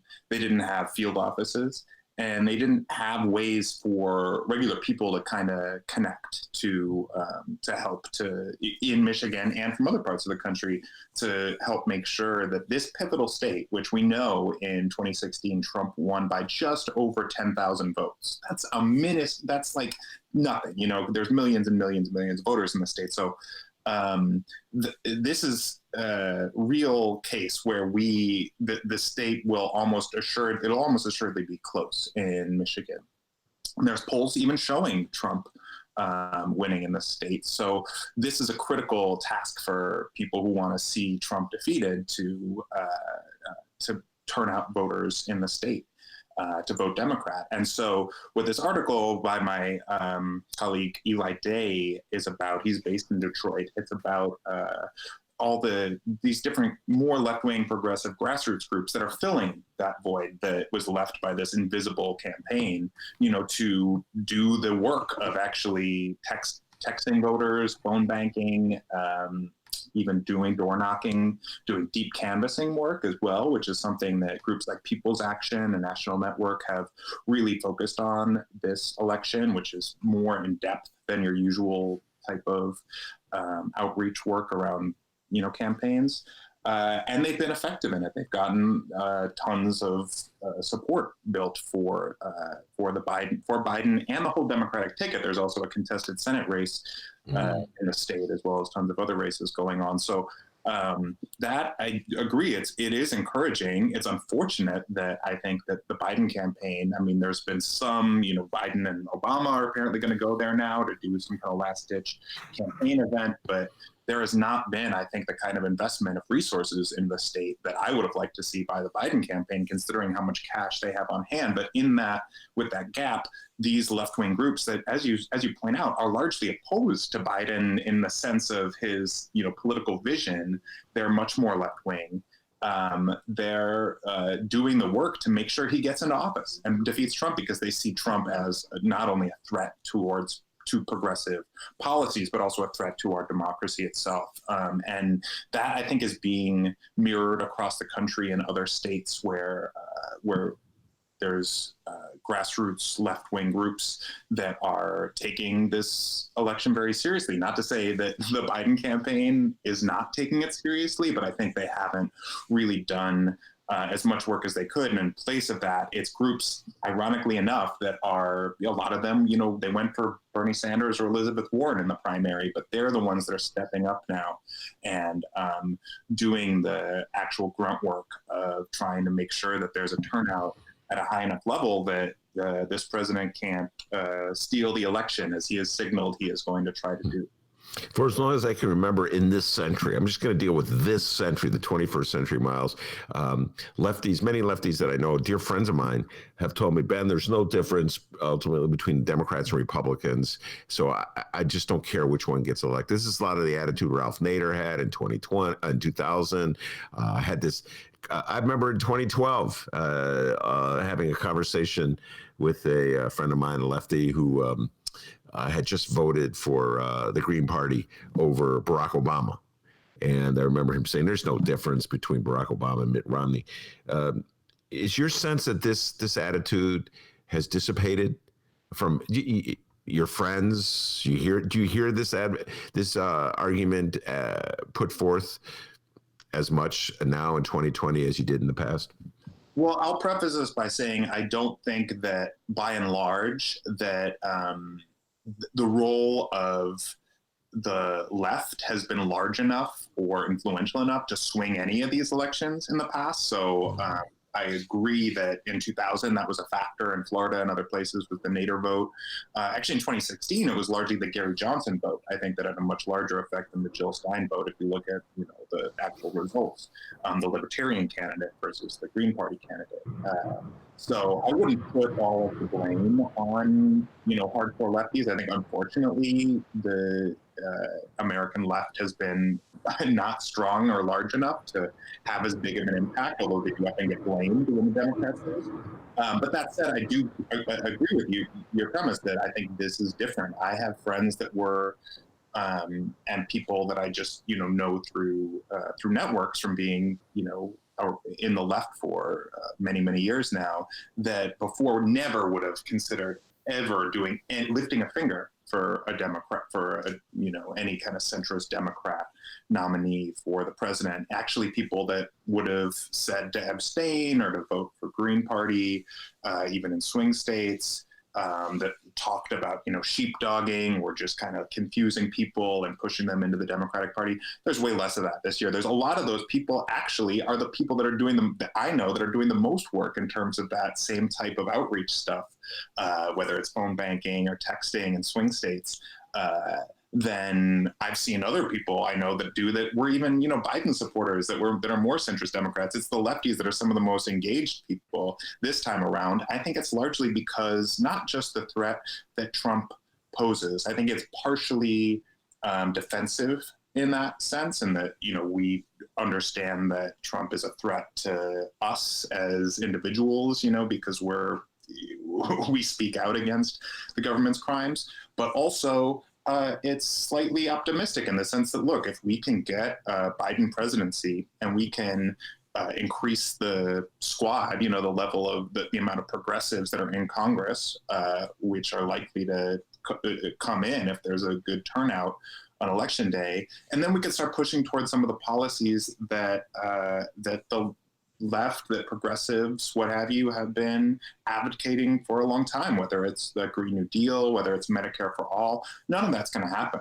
under Trump. And so strategically, it makes sense to put some effort into this election right now, at least in the short term, and then fight like hell to make sure that those things get implemented under a potential Biden administration. But abstaining this election, I think, is, especially because of all the voter suppression we've seen, is just effectively handing the election to the Republicans. And that's not something I think that most of us can stomach this time around. No, I'm with you 100%. And by the way, I really, I've been vote shaming reform for the last couple of days, promising many of my guests who come on the show, they accuse me of voter shaming. So I'm really trying hard not to shame voters.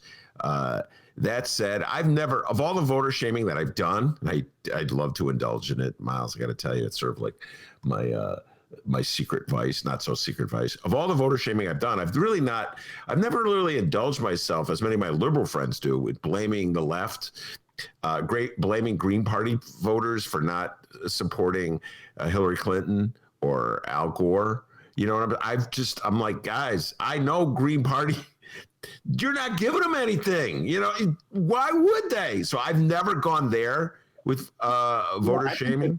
I think you rightly shamed people for voting for people like Rahm Emanuel and complaining about him, because you know what you're going to get. You know, it's a fool me once kind of situation, and I think that you're right to do that.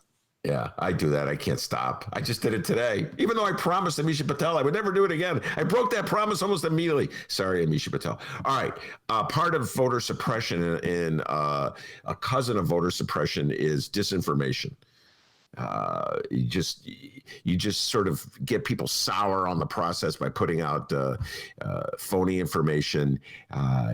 Trump was very effective. Steve Bannon, the brains of the operation, was very effective in 2016. What's the current state of disinformation from the Bannon-Trump camp in 2020? Well, it's not good. I'll tell you that much. Before I go into that, I do want to just give a little plug, because you shouted out the great Amisha Patel, executive director of Grassroots Collaborative, and she has a great piece up at inthesetimes.com right now on the fair tax, and it's an op-ed, so it's why you should support the fair tax. But it also calls out all of the conservative right-wing billionaires that are funding the opposition campaign to it. So I encourage everybody to read that.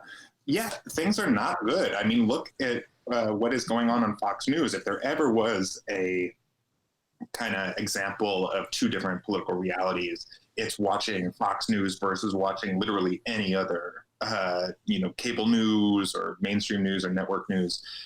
station, because what they're talking about is this guy Bobulinski, some former, Hunter Biden associate, talking about alleged questionable business dealings in China. Or they're talking about, the big thing that the right is pushing out is this fear that it's the Democrats that are going to steal the election. And what this speaks to, there was some kind of one of these war game scenarios that came out, that there was some footnote that said something about a scenario where the Democrats could claim victory even though they didn't have enough votes. This has been run with the right, and all these extremist online groups are sharing it, basically claiming that the Democrats are planning a coup, is what they say, on election day. And the problem with that is that all of these groups, like the Oath Keepers and the Three Percenters and even the Proud Boys, a lot of these extremist groups are heeding that, and they're already doing things thinking they're following Trump's orders. There was in Florida, there was a whole camp of armed Trump supporters that were stationed outside of polling sites. In Pennsylvania, there's been people even associated with the Trump campaign that have been monitoring and videotaping voters as they go into polling places. This has been, the case across the country. So it's not just that it's rhetoric; it's being picked up and run with by a lot of these real extreme Trump supporters. And then the other thing is this whole conspiracy that this QAnon fueled, that Hunter Biden is involved in this really, it's horrific to even talk about, but it's basically child sex torture ring that they say that his supposed laptop, none of this has been, verified whatsoever. It's all spurious and baseless, but this is what they're putting out there, that he's, part of this cabal that is torturing children. So this is the kind of disinformation that's out there now. And I think that you're right, is that what it does, it's not just that this motivates Trump voters, right? That it's because it's not putting forward any positive vision or dealing with the problems in people's lives that have resulted from the pandemic and the economic crisis that's resulted. It's more just to discourage people from engaging with politics whatsoever and just saying, this is all awful. Everybody's terrible. I'm upset. I'm going to, disengage, essentially, and retreat.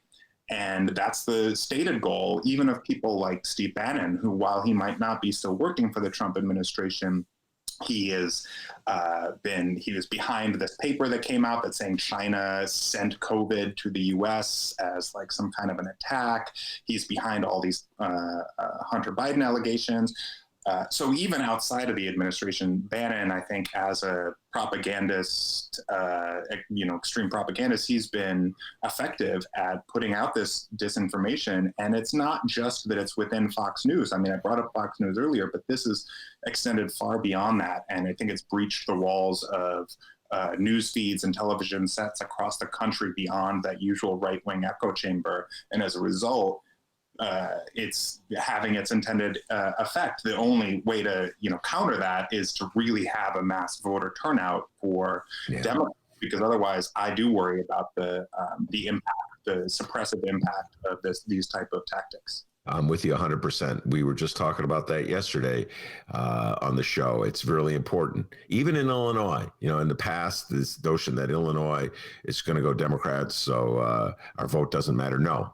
In this election, I think it's really important just to make that statement that this is the popular vote, which of course does not determine who gets to take control of the White House, take control of the presidency.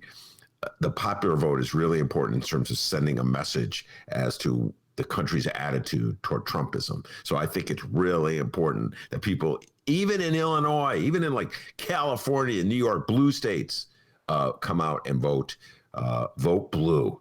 To quote Dennis, vote blue no matter who, in this case, Joey Biden. All right, let's time for you to make some predictions. You already laid out what sort of the two forces at play here. Trump and his disinformation and lefty activists in Michigan. And I know Wisconsin's a little different than Michigan. The Democratic Party in Wisconsin's not playing around. I mean, they've been, we had your friend Greta Neubauer on the show. They've been serious about fighting Trumpism. Really, this is their reaction because when they lost to Scott Walker in 2011. So we're still seeing that play out. So I'm happy to say that Wisconsin Democrats are not as clueless as Biden Democrats are in Michigan. All right, so let's get your predictions as to who will prevail in this presidential race. We'll start. Let's go. Let's talk about Michigan. It's lefties versus Bannon. Who do you think will win Michigan? Well, as a somebody who's been making phone calls to swing voters in Michigan for a while now, something I never thought I would be making calls at all. Joe Biden. Yeah. It's kind of just crazy to even say out loud. But Wow. yeah, having done that, and also, I've been trying to support Peters because we're in a real tough race there, and I think that getting Joe Biden elected is critical to warding off some of the horrors that could come under a Trump administration. But having a Democratic Senate is going to be key to doing the second part of what I was talking about earlier.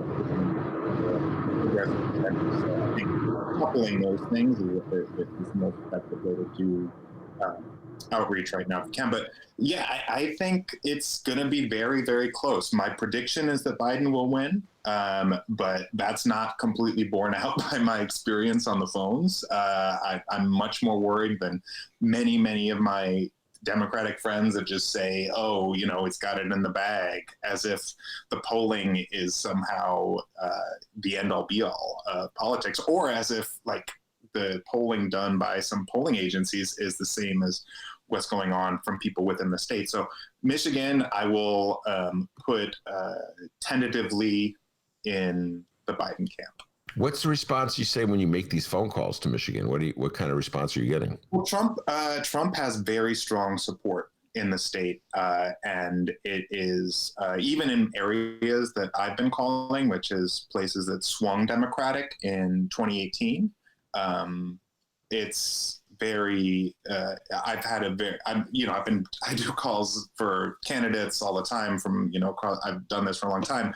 It's scary, how much Trump support there is, and even people that did vote Democratic in 2018 are on the Trump train. So I think his campaign has been effective there.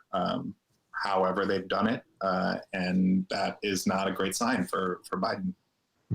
All right, but you're still going to say Biden wins in Michigan. I'm still going to say it because, look, if Biden doesn't, my general expectation is that Biden will still, absent massive shenanigans electorally, which are very possible, I think that a Biden win overall, like winning the election, will require him to win Michigan, will require him to win Wisconsin as well. I don't see if there's any scenario without that. So yes, I'm gonna say Biden's gonna win Michigan. I disagree with you about Michigan, and because things are changed,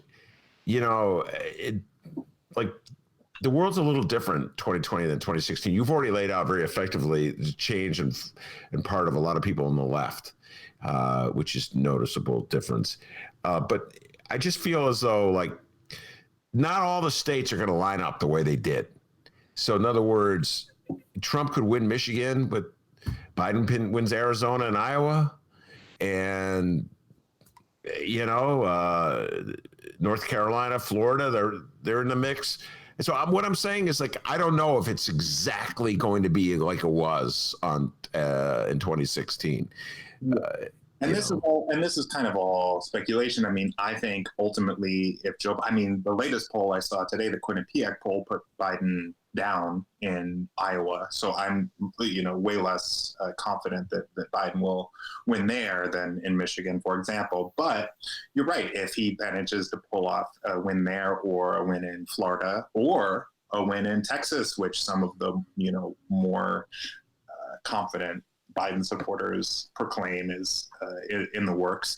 That's 38 electoral votes. If Biden wins Texas, I think that's game over regardless of a state like Michigan. But I think the only way a win in Texas happens is if there's a real, like a blue wave, a real mass Democratic turnout. And that would I think that would also lead towards a win in Michigan too. But you're right. We don't know. It's hard to completely chart it out. All right, I'm Wisconsin. Biden or Trump? I think Biden's got to win Wisconsin, and I think the likelihood there is even more than Michigan, partially just because they, as you said, there's been a lot of work done by Democrats in the state, including Evers and the legislature. These are all the caveats I have to give on all these, though, is that there's the voter suppression, I think, is going to be a real thing. And it's not just the intimidation stuff I talked about earlier, like, people showing up armed to the polls, scare away Biden voters. But what happens in the courts, and Wisconsin's court is still got, a lot of Republicans, and they could decide. I mean, we saw in 2000 what it looks like to have courts deciding election results, and that Democrats don't fare well under that scenario. Yes. So, all right. And then finally, your prediction. Who will be victorious in this upcoming presidential election? Joe Biden, Donald Trump?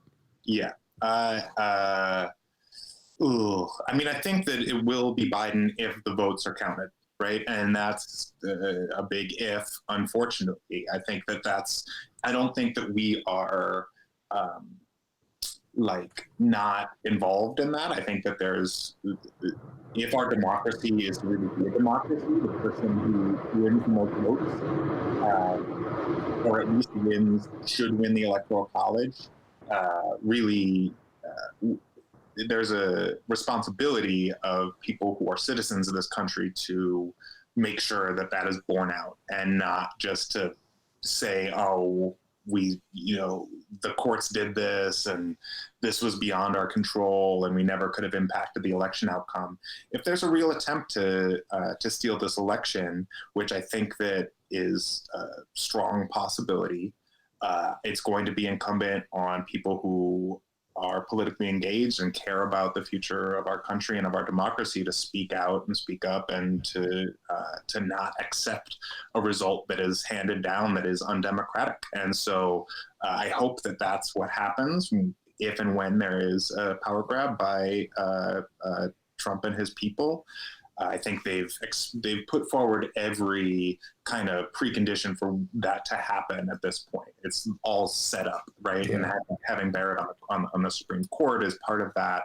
The recent ruling in the rulings really all across the country. There's been some that have benefited Democrats supposedly, but really it's all about vote counting. And if the Republicans try to stop the count of the votes, or Trump said yesterday they need to stop counting the votes after November 3rd.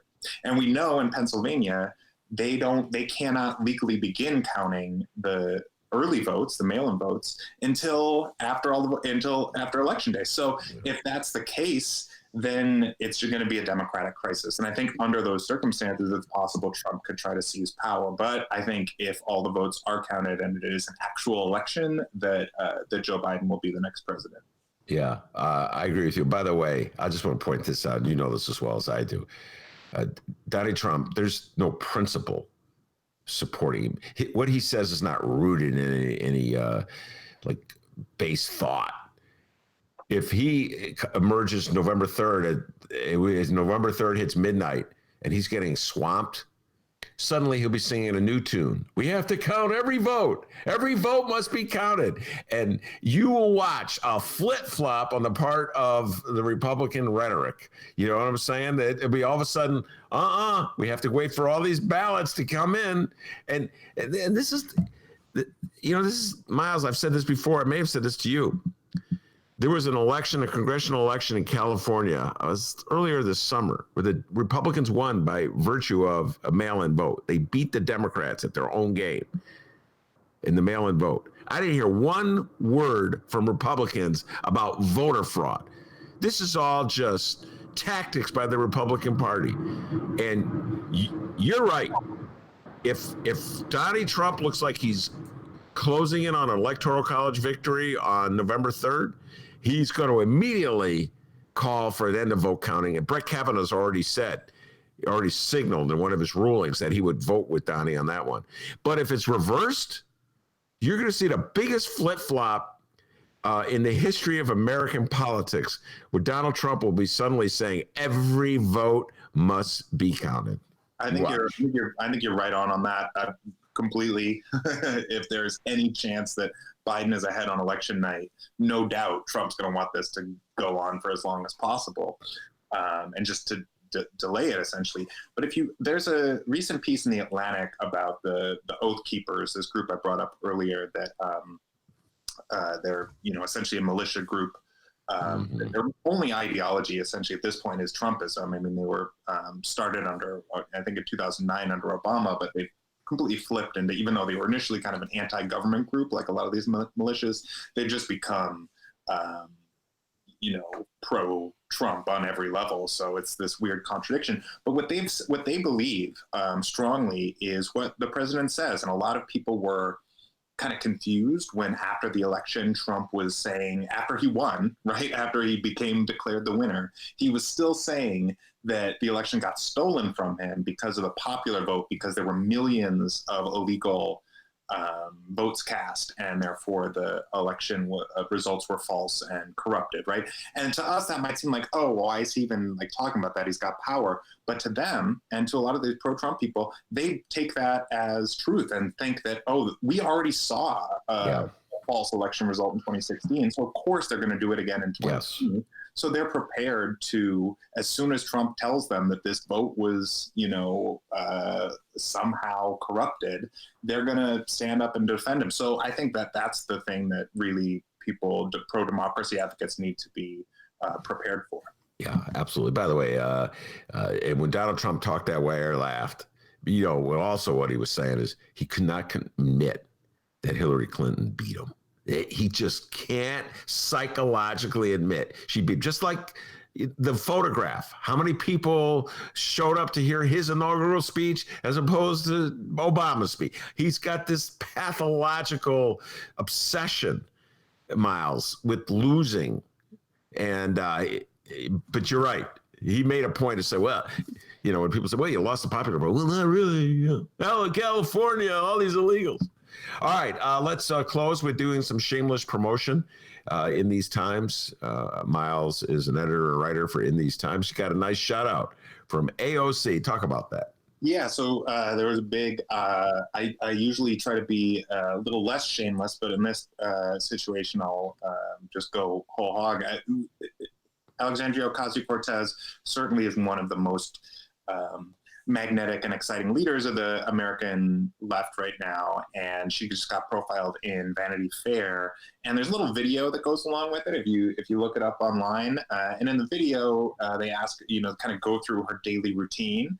And one of the things she says she does every day is checks out In These Times. So gotta give us a little bit of love for that and encourage, if you want to be like AOC, that means you gotta do that too, We all want to be like AOC. Well, In These Times every day. So yeah, that was somewhat enlivening for me as a lowly, left-wing editor who gets paid very little and does not, get much glory on the job to be read by somebody like that. But I think it also speaks to the fact that, look, the ideas on the left more broadly might seem still to be outside of the mainstream.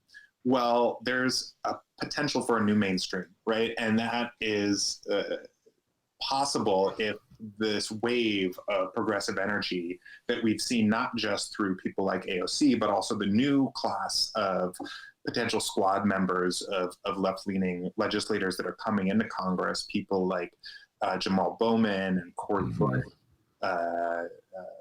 Bowman's in New York, Bush is in Missouri, Marie Newman here in Illinois, Mondaire Jones in New York. We had a big cover story in these times about them last month by Natalie Shore. If they come into office and they are bringing the ideas that they read about in places like In These Times and hear about on places like the Ben Joravsky Show, we could be looking at a very different political terrain. And I think that in our future, and I think that that's always, we have to have a North Star as our, in our politics, because it can easily turn into very doom and gloom, especially when, talking about things as we were earlier about, the Bannon disinformation campaign and what have you.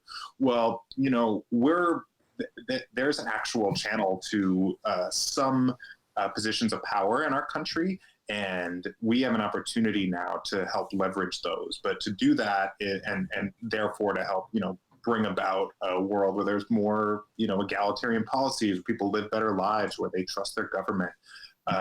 But to do that, we have to have faith and actually politically engage and do things like go out and vote, whether it's, for Biden or for a fair tax or for Democratic senators. Doing all of that is part of a larger process. And I think that AOC's term in Congress is a real example of what's possible if we, when the left is serious takes politics seriously, and when we refuse to give in to, despair or despondence or anything like that, and actually, take action when it comes to our political lives.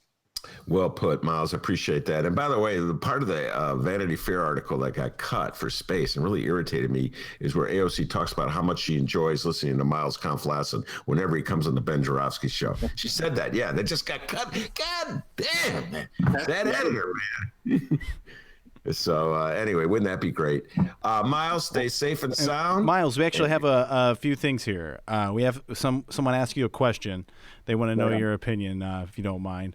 But two other things. First off, dude, that hair is getting out of control, man.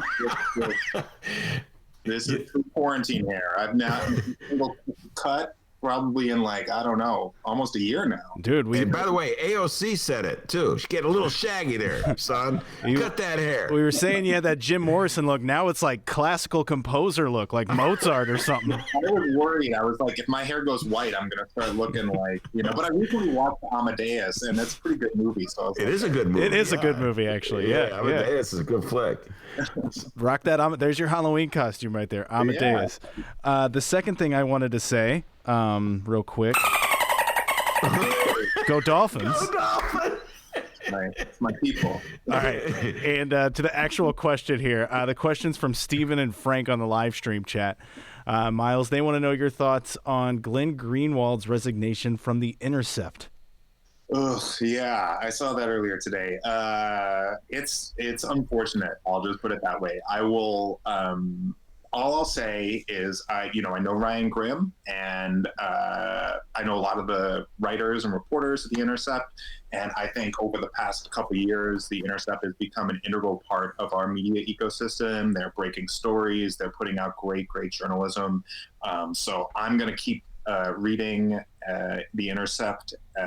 It's unfortunate that Glenn has decided to make a dramatic leave of absence. Well, I didn't even know about that. Does he say what he's going to do now, or has that not come out? I think, from what I understand, the rationale he gave was that they were refusing to publish his stories or something, which is effectively what The Guardian did too, if you remember, which was part of the reason that he went on to found The Intercept many years ago. I don't know what the details of any of that are, but I imagine Glenn's got he's got some stature in the media world. I'm sure he'll be fine. Yeah. He also lives in a beautiful road down in Brazil with tons of dogs, and seems to have a good thing going down there. Not that I don't want to say he's living high on the hog or anything like that, but I think Glenn's going to be okay. Yeah, by the way, I clicked it on the internet. The first thing that popped up was Fox News. Man, it's such a trip. Fox News, you are such a freaking trip. Headline, Glenn Greenwald quits The Intercept, which he co-founded, claims editors censored stories critical of Biden. Fox News has never done a damn thing to help anyone of the leftist persuasion on any issue they want. But anytime they sense any kind of division on the left, they're promoting that. I just got to smile. I just clicked on here because I've been on the air, so I don't know about this broke when I was on the air, Miles. I'm like, yeah, man, Fox, you are a trip. How about, hey, Fox, why don't you promote, why don't you vote voter engagement? How about that? I want to see Fox. You care so much about lefty stuff. Why don't you take a stand on people being able to vote the day of the election? Sign up to vote. voter registration in Michigan and Wisconsin. How about that, Fox? What a bunch of phonies, Miles. You know what I'm saying? Yeah, don't get me going. Well, I'll just put a last little plug out tomorrow. I'm going to have a story up at emmystimes.com on some of the voter information and some of the disinformation stuff being put out by the right that I talked about earlier.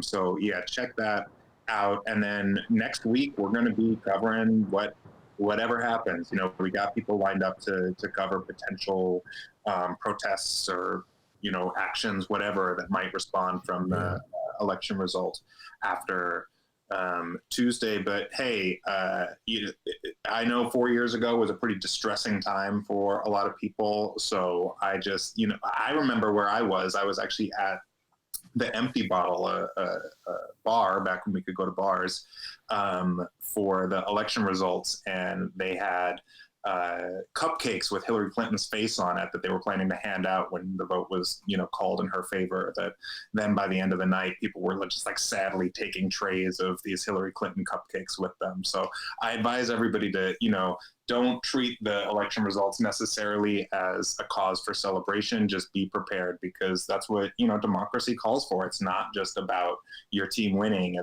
I mean, we should take excitement when we have successes, but we should be prepared for the challenges to come too. So that's my advice to everybody for Tuesday. I agree with you. And Dennis and I, we made a decision before we were talking about this. We had no plans for election day. It's like day to day on the Ben Joravsky show, you know, figure out what are we going to do today? God forbid we think like 3 days ahead. But we were talking about this, hey, man, why don't we just go live on election night? Yeah, that was 2 hours ago. We were like, yeah, let's do that. Cool. Decision making at the Ben Joravsky show, like, you know, because if I wasn't doing that, I'd be sitting around drinking. So, well, why don't I go live? I still drink. So I get a call from either you or D. I'll be ready. Oh yeah, be ready. We got our whole squad, and you're in our squad. So yeah, we're probably gonna go live. The larger Ben Joravsky show universe. That's all. Yes, you're absolutely a key part of that larger universe. And so I don't know how many people will be listening to us, because of course everybody's got their own favorite stations. But we do when we drop that podcast, I know we'll get a lot of hits. If like Biden loses, just listening to me wailing, crying, drinking. I think people might be entertained by that. And if he wins, good God, champagne will be popping. Dennis will be smoking a reefer. I mean, it'll be a blast. You know, guys, I think I'm going to make Biden cupcakes. Oh, good idea. Haven't thought of that. Biden cupcakes. All right, Miles, stay safe and sound, and rock on with your bad self. Talk to you soon, all right? Bye. All right, that's great. Miles Kampf-Lassin, make Biden cupcakes. D, we're going to have Biden cupcakes on Tuesday. And yeah, quick question. How do you make cupcakes? I have no clue. All right. No updates, really. We just want to, well, Ben just mentioned it. Yeah, that we had a big announcement here. We are going to be doing an election night broadcast. All right. So we're going to do the regular Ben Joravsky show, 1 until 3 p.m. Central Time at both Chicago Sun-Times and Chicago Reader websites and the Chicago Sun-Times YouTube channel. We're going to be doing that. Then we're going to drop the show for download. And then, what did we say, 8 o'clock? Yeah, 8 o'clock. Okay. I'll probably be so smashed, but okay, you're really sounding like a drunkard here in the last 5 minutes. He doesn't. Dennis, let me tell you a couple things about this election. Got the ambulance coming there. Oh, they're going to take me away. Yeah, I think so. But no, at 8 o'clock, we're going to jump back on the live stream, and we're going to be doing a First Tuesday election night special. Maya Duke-Mosva will be joining us. Isn't that right, Ben? Yes. Maya has agreed to do that. Let's see if she backs out by Tuesday. Oh, this is really good in the early planning stages. But yeah, Maya said she would join us, and cool. We'll see who else. We just got Miles to say he'll join, and I know Mark Sims will definitely join us. Mark Sims, come on now. Cool. Monroe will join us, right? I know my friends will come through for us. So. All right, looks like the live stream chat's on board as well. Tuesday night, 8 o'clock, we're going to jump back on the live stream chat all election night. You know, it's kind of weird when to put a cap on it, when to end it. I don't know, maybe like 11 o'clock. I don't know. We'll see, I guess, how the election goes. And maybe there just may be a point in the podcast where we go, all right, we're done. Well, I remember Maya and I did one of these. It was so much fun, actually. It was the stakes weren't as high. I think it was the mayor's race, and we were just riffing. You know, a lot of our listeners, if on the live stream, could help us, because I'm not that good with this computer stuff. So you give us updates. Michigan just win for Biden. Yeah. Wisconsin win for, you know what I mean? That could help. We would have a whole crew. But D, I just got a feeling that like in a week or 2 weeks, it'll be pretty funny to listen to the podcast of that. You know, me losing my mind. Yeah. Okay, he's on the sauce. And maybe what we can do until Tuesday, live stream chat, weigh in. Also, send us an email, BennyJShow@gmail.com. You've been listening to the show for so long. Maybe, I don't know. But if you're familiar with our guest, what guest would you like to hear from on the election night? And we'll try and reach out to him. How about that? Any suggestions for guests for our Tuesday night election night broadcast would be very helpful. BennyJShow@gmail.com. You can reach us at BennyJShow, BENNY, the letter J Show, on Facebook, Twitter, and Instagram. And you can call us. In fact, Doogie, I believe, gave us a call. He's got a random thought of the day. We're going to hold that off until tomorrow. But 708-658-4788. The number again, 708-658-4788. Steven is already saying Stacey Davis Gates. Oh, come on. That's yes, SDG. Oh, we got a request for Adolfo from Brianna. Yeah, and Henry Davis. Henry Davis from South Bend. Come on, we'll get updates on what's Pete Buttigieg doing on election night from Henry Davis. I'm just thinking of all the great people that come on our show. SDG, of course, yeah, top of the Candace Castillo. How about JT, Jeanette Taylor? Oh, yeah. So, weighing in from the Twin Board. Guys, we're getting excited here, and we hope you are too. At election night, 8 o'clock. Find us on the live stream chat, just where we always are, where we jump on the live stream. We're going to do the show, and then we'll leave it up for podcast, available for download as well. All you people who download, I'm talking to you too. Please send some suggestions for possible guests on our election show special. All right, very good, man. This election show special is coming together right now. Folks, you're hearing pre-show planning. Yeah. Dennis and Ben style. No, for real. Ben called me at like noon, like, hey, you want to do an election show? And I'm like, yeah, sure. What the hell? Why not? Yeah, because I was talking to Maya. She goes, hey, how about an election show? I go, hey, why not? That's how it's all coming together. All right, I want to thank the great Miles Kampf-Lassin, and he is a great guest, the pride and joy of In These Times. And, of course, the man, the myth, the legend, the pride and joy of Alton, Illinois, without whom the show would be possible. And as Miles can tell you, as Michael Joseph Maddock can tell you, as Maya can tell you, as SDG would tell you, as Frank would tell you, as Donald Trump would tell you, back home in Alton. That's a lot of people. Yeah, they all agree. They call him Dr. Doobie. Give yourself a raise, take it out of petty cash. See you tomorrow, everybody.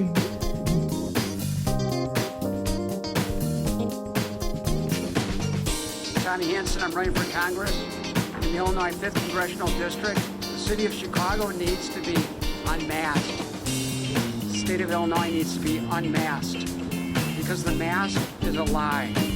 The mask that you see around the city is a big lie. The impeachment of President Trump was a lie. The COVID-19 virus is a farce. The Black Lives Matter protests